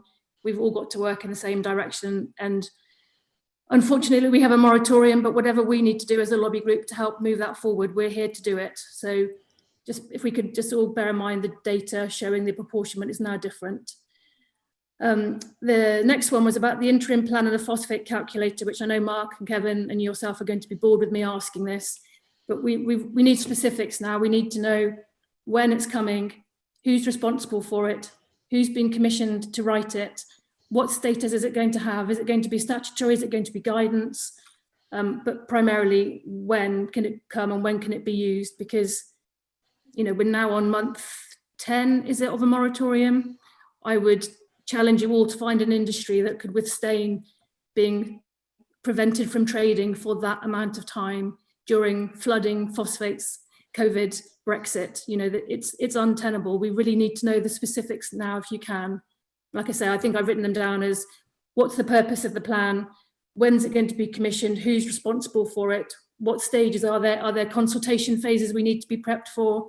I'm happy to take it out of the forum, but I think I needed to raise it publicly so that everybody's aware that we have these two technical things that we can't commission ourselves, and yet we can't get over without them. The other one is about integrated wetlands, but I think you've covered most of our questions about that. The timescales of July and September have been mentioned, so I'll obviously be nagging people towards the end of those timescales. I think there is concern about spending all the money, Mark, on integrated wetlands. You know, the two private delivery models that are outside of the nutrient management plan, the lobby group are very keen to, you know, show willing for that. But I don't know whether 8 wetlands targeting a small sector of the problem is best value for money. So if we can just hold on making sure we've covered all of them, kind of, I think Alyssa always calls it the low-hanging fruit, making sure that there are things that we've done with the money that will make a difference. And we're supportive of the wetlands, and if they work, even better. But if they help me get out of a moratorium, that's my main interest. Going towards what are we calling it? Rewilding, or what was the other phrase somebody used that sounded a lot nicer than rewilding? Something about resurgence or something like that. Lots of the lobby group have been doing a lot of work on that and going as far as purchasing areas of land for this purpose, should it be necessary. So the one point is rewilding. I know maybe NFU and Farm Herefordshire have got concerns because it might disrupt or kind of unbalanced and economic model, but there will be other people that might be able to bring this online for other reasons. So developers, for example, we can't trade, so we have no economic platform at the moment. So maybe we need to start looking at this as an option. So again, it's not just a farming problem. You have a partner industry who might be willing to help bring this forward and bring it online as a kind of a collective register of good works.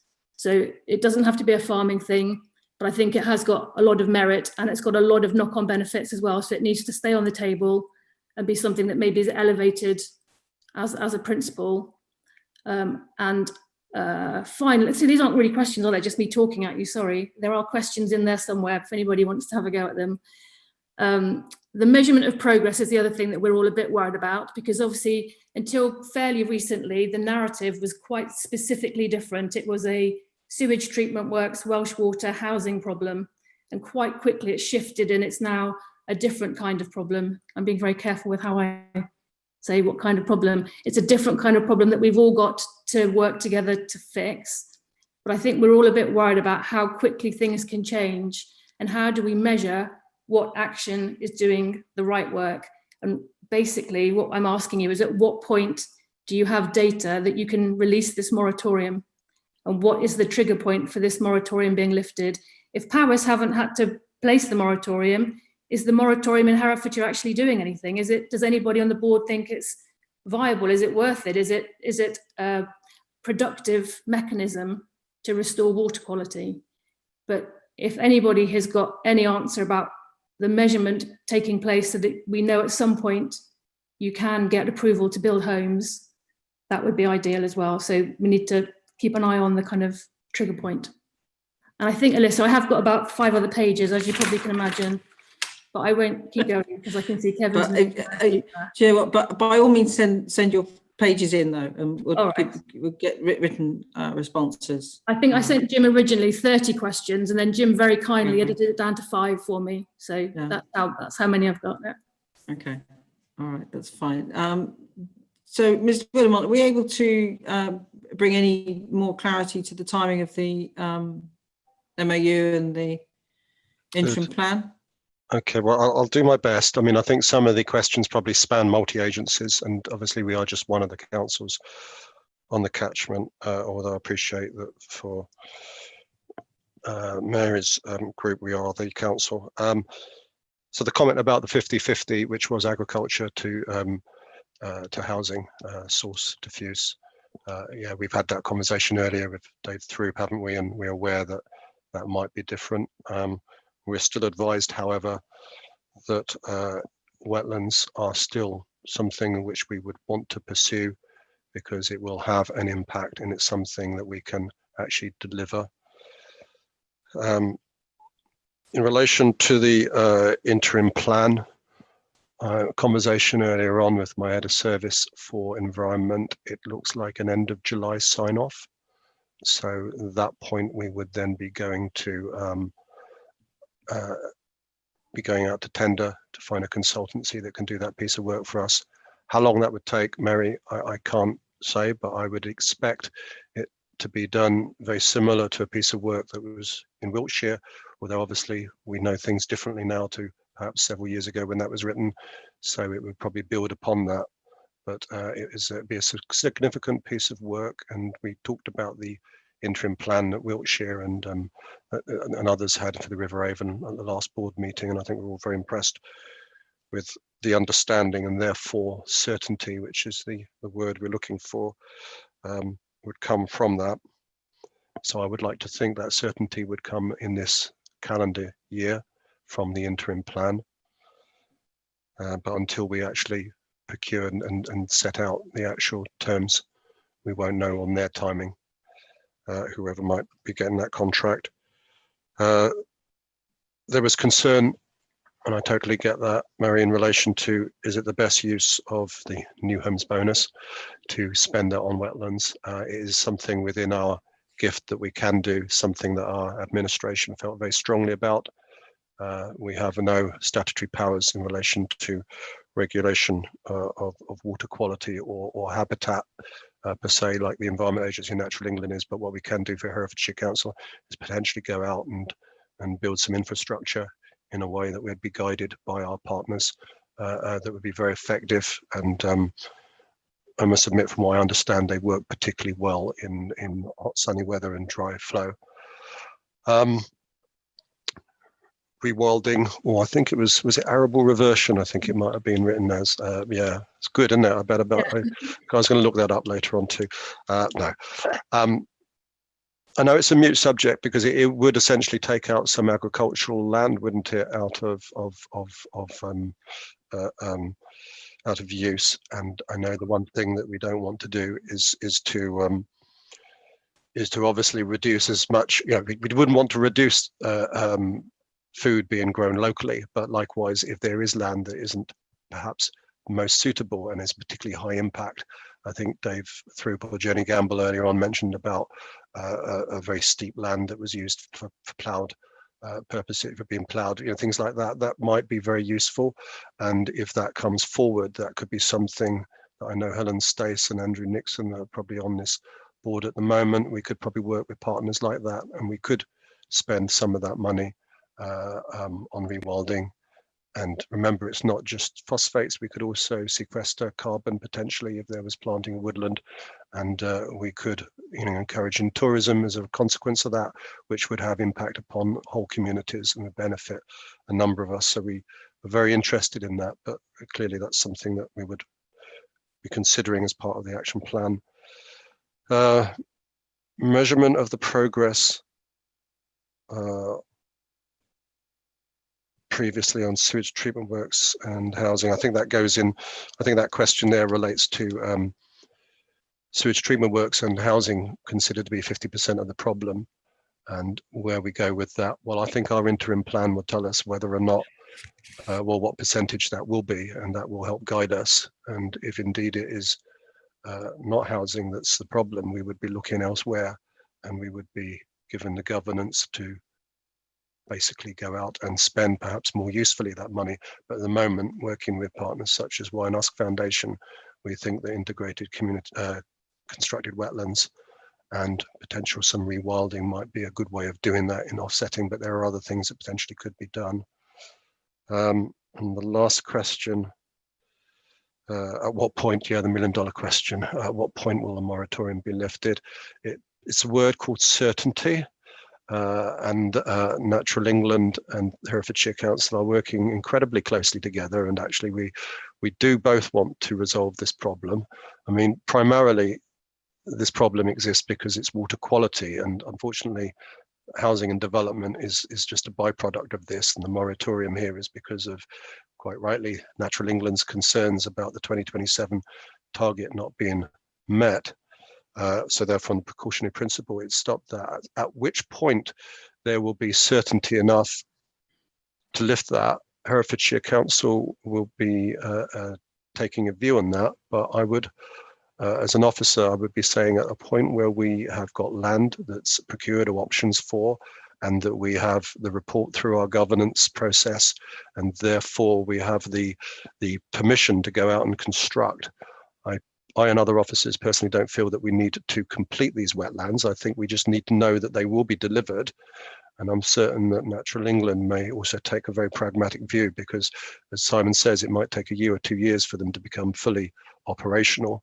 And clearly we wouldn't want to inhibit sort of a whole sector such as yours from that. So we would be looking at every available stage to have that conversation with Natural England.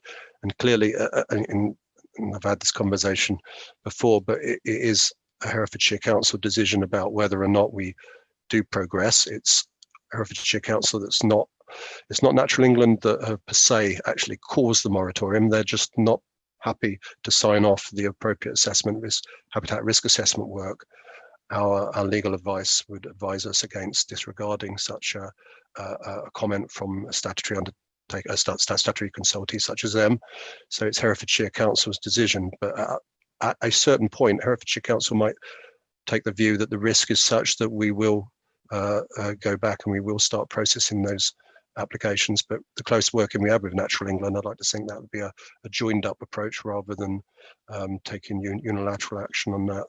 I don't know, that last point is one that maybe Claire Minute might want to come in on, because it very much hinges on Natural England, Chair. Yes, I can come in on that just to say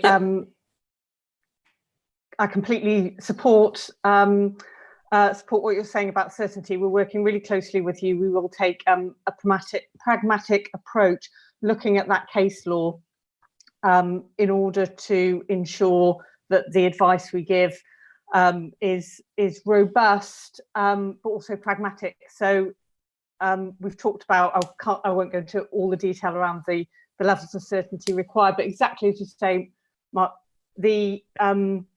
all the plans don't have to be in place and functioning. What has to be in place is the funding, the certainty of what that project or plan will deliver, when that's going to come on board, and the calculations to ensure that provides nutrient neutrality. So we are looking to ensure that we work really, really closely with the council on that pragmatic solution. The moratorium hasn't been imposed as a solution to reduce phosphate in the Wye. The moratorium is there because of case law, and that case law has meant that the interpretation of habitat regulations needs more certainty for catchments that are failing as the lug is failing. So yeah, but very much support close working we'll continue to do with the council to work through this as quickly as possible. Thank you. I suppose I would add that also it's not just housing that's the moratorium, it's also any agricultural development that may have an impact upon phosphates. So it's also hurting farming communities as well. Can I come back, Alyssa? Just really quickly. Mark, that's a good point, because I keep getting asked by other people, how come lots of agricultural sheds are still being allowed to be built, and seemingly other agricultural projects as well, but not houses? So I keep trying to explain that I think are they slurry covers or something like that? I don't know. There seems to be an awful lot of them at the moment, but you might need to explain, the council might need to explain to people why it looks as if it's just new housing.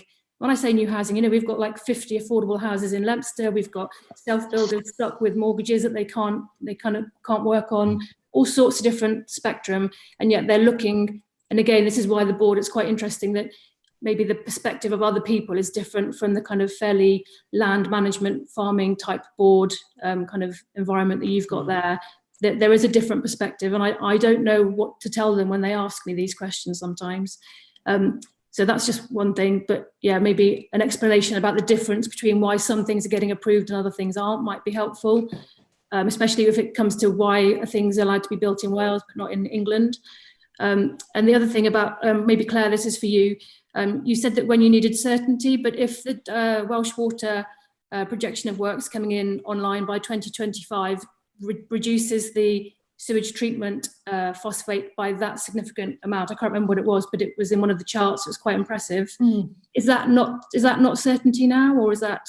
It certainly increases. Yeah, it puts the prospect of the nutrient management plan as a whole being able to provide that certainty much closer. It still doesn't as a whole, but it puts us much further way forward. So those calculations actually are, they're really important, and they put us in a much more positive position for that nutrient management plan as a whole to be able to provide that. So it's still, but we've still got that agricultural diffuse pollution that is more problematic to quantify and provide the certainty around. So I think definitely much closer there. It's really if you take the Welsh Water is taking us a lot closer. I think the £50 million, that is absolutely incredible. I think Welsh Water probably haven't had enough credit for spending a quarter of their budget within the catchment. And from a resident of Herefordshire with children that would love to swim in the water and I won't let them, I think Welsh Water should be commended for that commitment to spending that kind of money. That's ridiculous and impressive. But if you've got that coming online before 2027 and Simon's Wetlands coming online before 2027, I'm going to be pushing quite hard now to ask, why is that not certainty for the plan to reach some element of improvement above the barrier? So be prepared for the lobby group to start pushing now. Again, more pushing, sorry. You see the desperation on my face. No, I think honestly, we all understand, and absolutely, you push. Quite right. I think I'm finished. And just in case anyone's wondering, I do know that we're running over. I thought we might. However, I do want the public questions to all be heard. So we will keep going until they have been, just in case anyone's wondering. Simon, did you want to come in on Mary's point, or was it a separate point you were making? It was some time ago I put my hand up, and I'm just no, it was regarding the phosphate calculator, because sorry, the two things. Firstly was the phosphate calculator. We are proposing that we work with Natural England to use the Stodmarsh calculator to calculate the amount of phosphate for each housing development that needs to be offset, and how many phosphate credits that uses up. The other thing is in terms of the grand plan of how we deliver biodiversity, carbon sequestration, P reduction, natural flood management, and et cetera, we need some sort of trading platform that needs to be specific to the why. At the moment, you've got one that's coming out of the Environment Agency and one that's coming out of Natural Resources Wales. And I would like the two parties to talk together to see whether or not this holy grail of tying biodiversity, phosphate and carbon money together to help farmers to change and improve their farming practices. Thank you. Okay, so our next question is from Ian Jardine, CPRE. Hello, thank you. Can you hear me? We can, thank you. Hello, Ian. Hello, welcome. Good to see everyone. I've got two questions, if I may. One technical, one general. I'll be quick. They've sort of been touched on already. The first technical for Dave Throop, the paper with the catchment maps. Page 3 of it, post PR19 fully permitted scenario. I don't quite understand that. Am I right in thinking that the post PR19 fully permitted scenario is how you think things will be once these new improvements are made at the Welsh Water Works? Is that the case? And also, if that is, am I right in reading that it's implying that you project that those 3 works improvements will itself take the SAC under the 0.05 ceiling, provided nothing gets worse on the diffuse pollution front? Okay. Yeah, good question. My understanding is that fully permitted is all the existing permits are going at full chat. So it's a worst case scenario that is going to a fully consented discharge load. It's likely to be slightly better than that, because what we haven't yet got are the growth scenarios that have been, that need putting into that. We would expect those to be slightly lower. So this should be a worst case scenario. We've got to work through the growth scenarios first. In terms of does it bring it into compliance, by and large, the modelling suggests it will, for the length of the lug, almost, well, I think down to as far as sort of Morton on lug, somewhere like that, where I think there will still be a slight exceedance. So implementation of PR19 should bring the majority of the lug into compliance under a worst case scenario. Does that make sense? Yes, and if I could just repeat, that means without any further improvement on the diffuse pollution front. Presumably, if it got worse on the diffuse pollution front, that might change it. But if it continues on its current lack of trend, then these improvements would still solve the SAC problem for now. That is my understanding. Yeah, that alone would bring us into compliance at various lengths of the lug, possibly not the entirety of it. But as you say, caveats on that would be around uncertainties, climate change, all that kind of stuff, which you're running it very close to the wire. Okay, thank you. My general question is, the meeting has, I understand, just approved a long list of important changes to the action plan, new initiatives and so on. Is there a timescale now for finalising the revised action plan? And will the revised action plan itself contain itemised timescales? Will each item have a timing attached to it? And will there be a quantified impact in terms of phosphates of each item and by what time, so that the plan will then have a trajectory for how it's going, where it's going to be standing by the deadline of 2027?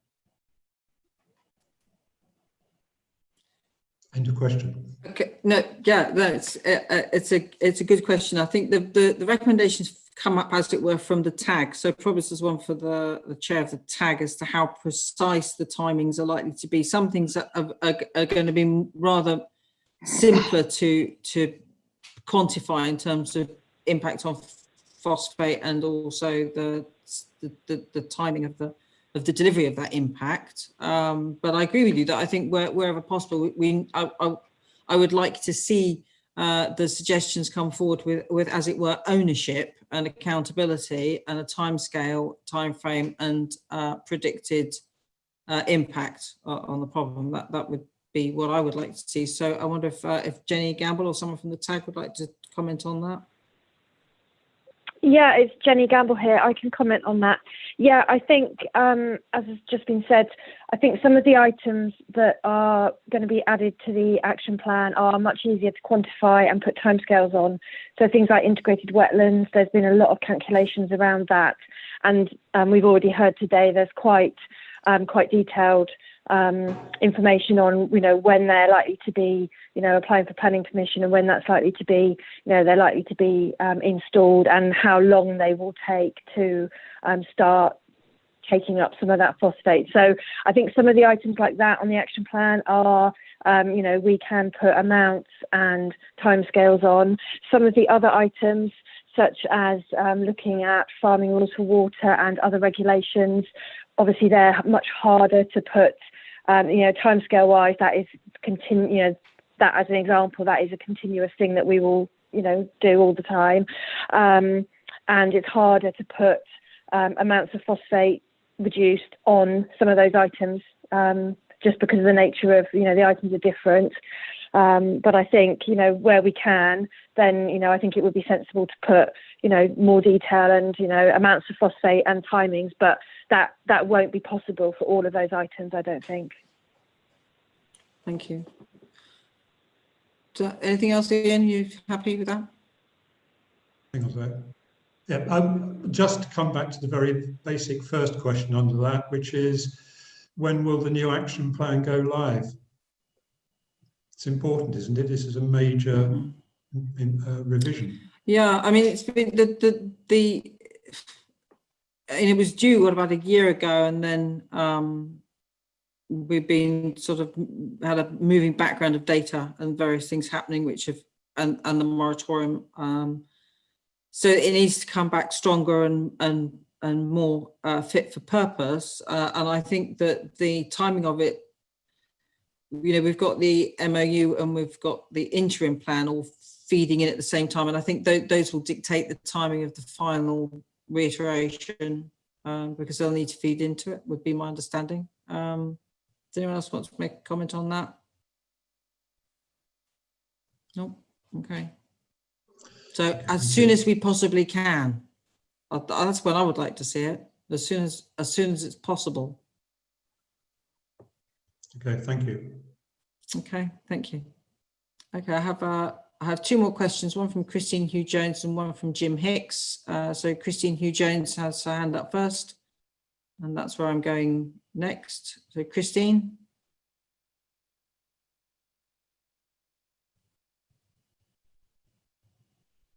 An awful lot about Herefordshire and not so much about Powys. We've heard there hasn't been a letter from NRW to Powys County Council equivalent to the situation in Herefordshire. And we've also had the implication that the phosphate testing might not be quite so sort of dense and robust in Powys. And what I really want to ask is, can we be sure that the cumulative impact of all the IPUs, and there's pigs as well, that are being approved in Powys are not having an impact on the YSAC beyond all reasonable scientific doubt? We have had 7 more approved in June alone. And in the last 5 years, there have been over 150 applications, and there are very few refusals. And in fact, we only have 1 refusal that's remained certain and hasn't been submitted in another incarnation. So are we really right in saying that the Habitats Directive has no hold on this? Because if it's a river and everything flows downstream, the distance away from the part of the Y that is designated surely is something that you know, is always an arguable point. I do feel that while we're taking so much trouble in Hereford to get things right, in Powys, we're doing absolutely nothing. There are 23 applications awaiting approval at the moment, and more in the pipeline, which you can see on the agents' websites. So what are we doing? There's already a crisis, and we're not doing anything to stop making it worse. We can't deal with what we've got, and yet we're augmenting it all the time. This is nothing, no criticism of farming or farmers. It's just we have a river and we're losing it, as Simon explained. Thank you. Yeah. So does somebody from Paris want to take that question up? And actually, I would be interested in you know, the understanding that tells them that the Habitats Directive does not apply, 6.1 and 6.2, and why the SAC in their head is sort of compartmentalised. Yeah, I think I'll come back if I may, Chair. So it's Peter Morris again. If you would, Mr. Morris, that'd be lovely. Thank you. Yeah, as I said earlier, there is no difference between us and Herefordshire, and you can carry on down the river and every other authority on it. We all have to comply with the Habitats Directive. So we all have the same procedures and processes, and applications have to be screened. Some of them, if there's uncertainty about their impact, that they will have to go, or their effect, they will have to go to appropriate assessment. And where we've done that, and I don't really want to focus solely on intensive livestock units or poultry units, because it's no different again to where Herefordshire finds itself at the moment. It's all development that's affected here by a constraining factor, water quality in the River Wye. And that constraining factor is still in Powys. It's no different. It's in Monmouthshire as well. So we have to be sure when we're consenting or permitting that we conduct the assessments properly and make sure that there aren't significant effects. So I think if people have concerns that we're not doing that right or properly, I need to know that, and you can say that.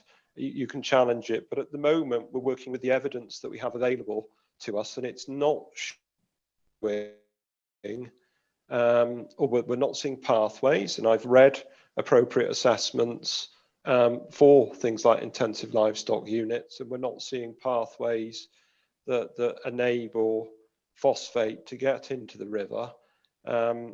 People can disagree with that. That's the whole part of the process with planning. People are able to contribute those other alternative comments, and we're not seeing this reflected in the phosphate monitoring either in the river. So I think I will go and have a further conversation with Anne Weedy and co at Natural Resources Wales. I'm interested in obviously sort of following that one through. I also want to make the point back to Christine, it is all development that's affected here, though. It's not just poultry units, it's the Y, and the Y is acting Its capacity here is the constraining factor, and that's what we must work within. So that's my response. Thank you. Yeah, Christine, do you want to come back? Well, I can't see that there's not a pathway. I mean, the pathway is out of the chicken's backside into the manure, out of the shed when it comes to be emptied, or off the range if it happens to be a chicken on a free range, into the rivers, and with the flow of the water downstream. I mean, what do you want for pathway? I think what I say at this point is that I think it's really important that that all the members here, you know, that we have to arrive at a point of a high degree of public confidence in the science and in what is being said, because you know, we all live here. We can all see for ourselves what's happened to the river, and therefore we are all you know, wishing to see that that's a solution come forward that means that the River Wye does not, to all intents and purposes, die for most of its lower reaches. And therefore, I think we all need to kind of have reflection on that and on the robustness of the case that we make when we say there isn't a problem and there isn't any kind of clear connection between 10 million chickens and an increase in the phosphate in the upper reaches. But I'm sure Mr. Morris will be having those conversations and reflections. So thank you very much, Christine, for your question. Simon, do you want to come in on that point? I've got a hand up. Just want to come in on one point. I've been going through quite a lot of the planning that's gone through, and it's become apparent to me that there's a differential in the definition of clean water between what is on a plan that's been submitted to the planners and reality. So a perforated ditch covered in gravel outside the front of the range that is not clean water. And I think that's the thing. That's where it's breaking down at the moment, is it's being described as clean water, and NRW are responding to it because it is being described as a sediment trap or a sediment to stop sediment, or to pipe clean water away that's coming off the veranda or whatever. And that seems to be the issue. Oh, okay, that's very interesting. Thank you. Right, I have a hand up now for Jim Hicks. Thanks, Chair. Hey, Jim. Okay. Can you hear? Yes, we can. Thank Brilliant. you. Sorry. Yeah, there's a question. So I'm on behalf of the Herefordshire Construction Industry Lobby Group, like Mary, so it's just a supplementary question. Simon Evans from YNASC, who we are in discussion with and hoping to support their private wetland scheme. Simon mentioned earlier about the calculation methodology that had been used to develop the integrated wetlands, and it was based on Stodmarsh. Just a question, really. We're very keen that Herefordshire Council move forward with their own phosphate calculator as part of the interim plan. But my question was, if the calculation that Simon is using for the wetlands, based on Stodmarsh, is good enough for the wetlands, why is it not good enough for all other mitigation or offsetting proposals in Herefordshire, that maybe not wetlands but other development proposals? And couldn't that, and if it is good enough, could it not be brought forward before the interim plan so that some of the developments could begin to go ahead sooner? Do you want me to have a go at answering that, Councillor? Yeah, you can have a go. It's a really good question, Jim. And you're right. Just because we might have the official lug catchment phosphate calculator doesn't mean to say that anything else coming forward wouldn't be looked at. So and perhaps Kevin Bishop can help me with this, but presumably at a point where you feel that you have got mitigation, bearing in mind the habitat risk assessment and the appropriate assessment, basically, if you can convince a case officer, planning officer, that you have mitigation in place, you don't have to wait for our report and the new calculator. however that might be, and hopefully it'll be on the web, you could actually do your own. What I would say is you would have a reputable consultant or expert behind that, because this is the sort of thing that Natural England and Herefordshire Council would have to be sure of before they sign that off. Kevin, is that about right? You're the planner, not I. Well, we'd have to see what was coming forward and discuss that with Natural England to see if that would meet our criteria. I couldn't give a yes or no to that now, I'm afraid. We'd have to see the evidence in front of us before we comment on that. Can I come back on that? Thank you. Yeah. So, yeah, I don't think I was really asking for a yes or no on that. I was more the point that if the methodology is robust or considered robust enough for rolling out a series of very expensive wetlands built with new homes bonus money and private money, it's robust enough for that. Why would it not be robust enough for other individual proposals? And I think that's a good question. And no, I would probably in your position, if you presented supporting evidence with the application, as Kevin Bishop's just saying, referring to the Stobmarsh report and the calculator there, so long as you're confident that it stacks up, because Natural England will be looking at it in conjunction with our own ecologists at Herefordshire Council and our planners.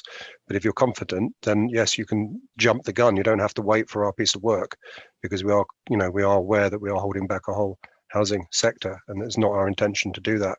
We just want to be pragmatic, and I'm sure Natural England also want to be pragmatic and reasonable as well. Yes, absolutely. I'd completely support that if you come forward with those calculations for that specific plan or project in the same way the integrated wetlands are, and if you want to use those ones in the HRA process, that's a practical way forward. So in principle, yes. Thank you. Thank you, Claire. That's really helpful. Okay, Jim? Yeah, can I just ask one more? Is that okay? Yeah, go ahead. I'm sorry, it's actually just going back to a question Mary raised, but I'm not sure there was a very clear answer. Maybe it's just my understanding, but it was to do with the source apportionment data that we've all seen and talked about a lot today. It was just really asking the board for a bit of a commitment to say that they accept the findings of the latest EA data, because I think it's quite potentially a game changer in how this problem's all tackled. And then if indeed they do agree with the data, then surely the board ought to be committing to targeting whatever measures are being put forward through the TAG plan and other measures should be targeted towards those sort of weighted percentages. Otherwise, aren't we at risk of, I think Mary mentioned, being back here again in 5 or 10 years' time?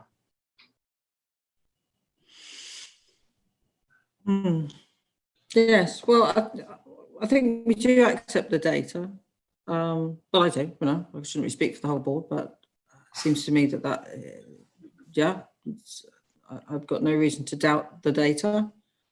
I think that the attention of the board has to be focused on what will be effective to bring about what we need to do, which is to bring the river into a good conservation status, whatever that might be.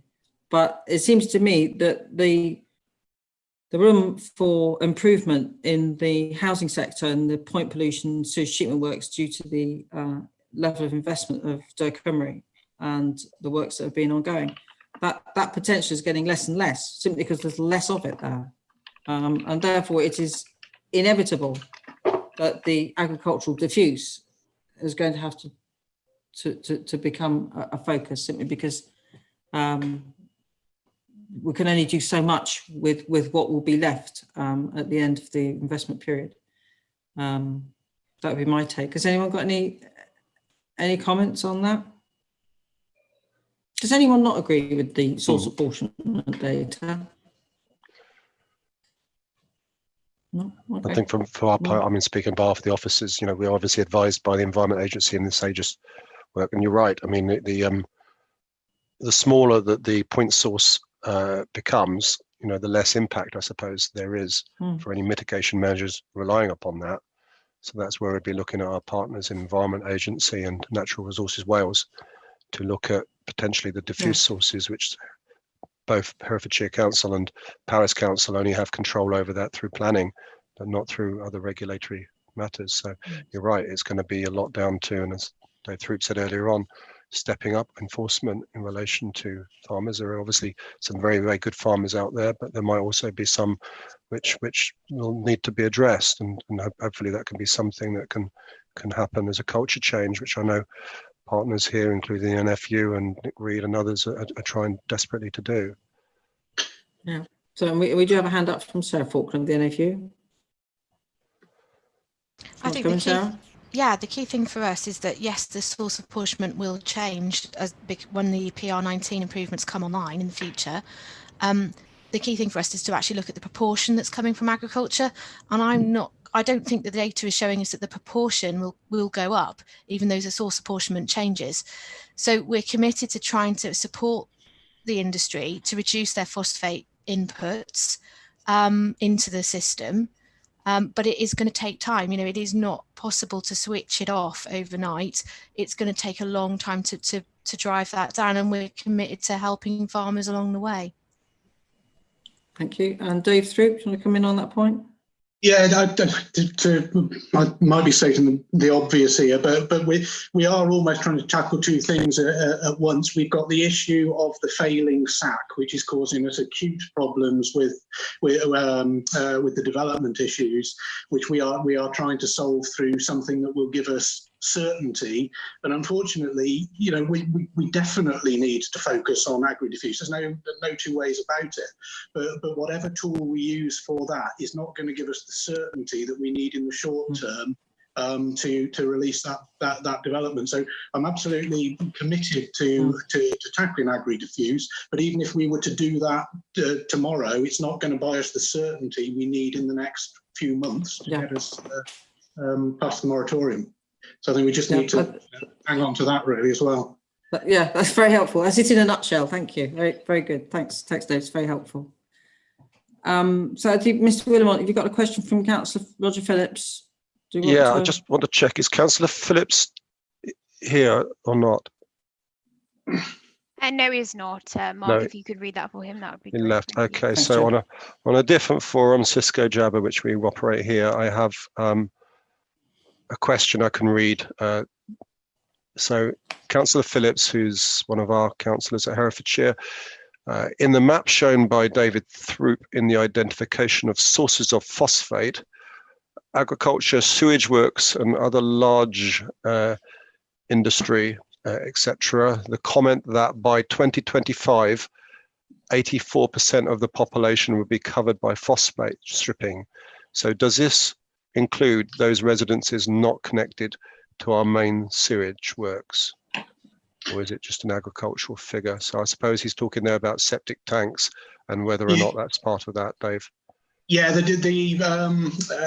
septic tanks and roads and other runoff is in the grey bit, the small bit, is my understanding.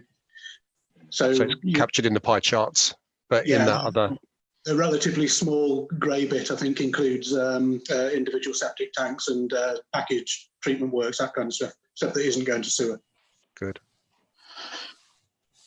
Thank you. So do we have any more questions from the public? Thank you very much. So agenda item 10, the date of the next meeting, September. Have we got any? Can we communicate a date, or do you want to arrange one now? I think officers would recommend toward the end of September. We normally would meet 3 monthly, wouldn't we, in the terms of reference, Kevin Singleton and others. So where is it going to be Herefordshire again, or Powys going to? Are we going to sort of? We reciprocate, don't we, between Powys and Herefordshire? Well, averagely, but this should be Powys, shouldn't it? And it's not. So right. We've kind of got slightly out of step. Well, I mean, it isn't Herefordshire Council's board, is it? So it'd be Powys to answer that, I suppose. One thing we haven't got is the ability to use Zoom, unfortunately. So we get into ourselves into all sorts of ICT. All right. Okay. So well, given that, issues, then but I mean, I don't mind. But I don't want. We can try and organise it through a different platform. We use Teams, or that seems to work best for us, but we've been denied the ability to go to Zoom, unfortunately, from our ICT side. So if I can help somehow and share organising, I will. I'll do whatever I can. Okay. I thank you, Ms. Marsh. Yes, I didn't want to take it for granted. I'm perfectly happy to do it, you know, with Herefordshire, but I didn't want to just make an assumption. But thank you for your input there. Do we want to suggest a date, or can we do that out of the meeting and then just email? Should we take that out of the meeting, but aim towards the end of September? Is that right? And I suppose because there is no geography involved, it doesn't really matter if it's on a virtual platform. It's only, I suppose, who puts it together. Yeah. Okay, that would be that would be great. Any other business from anybody?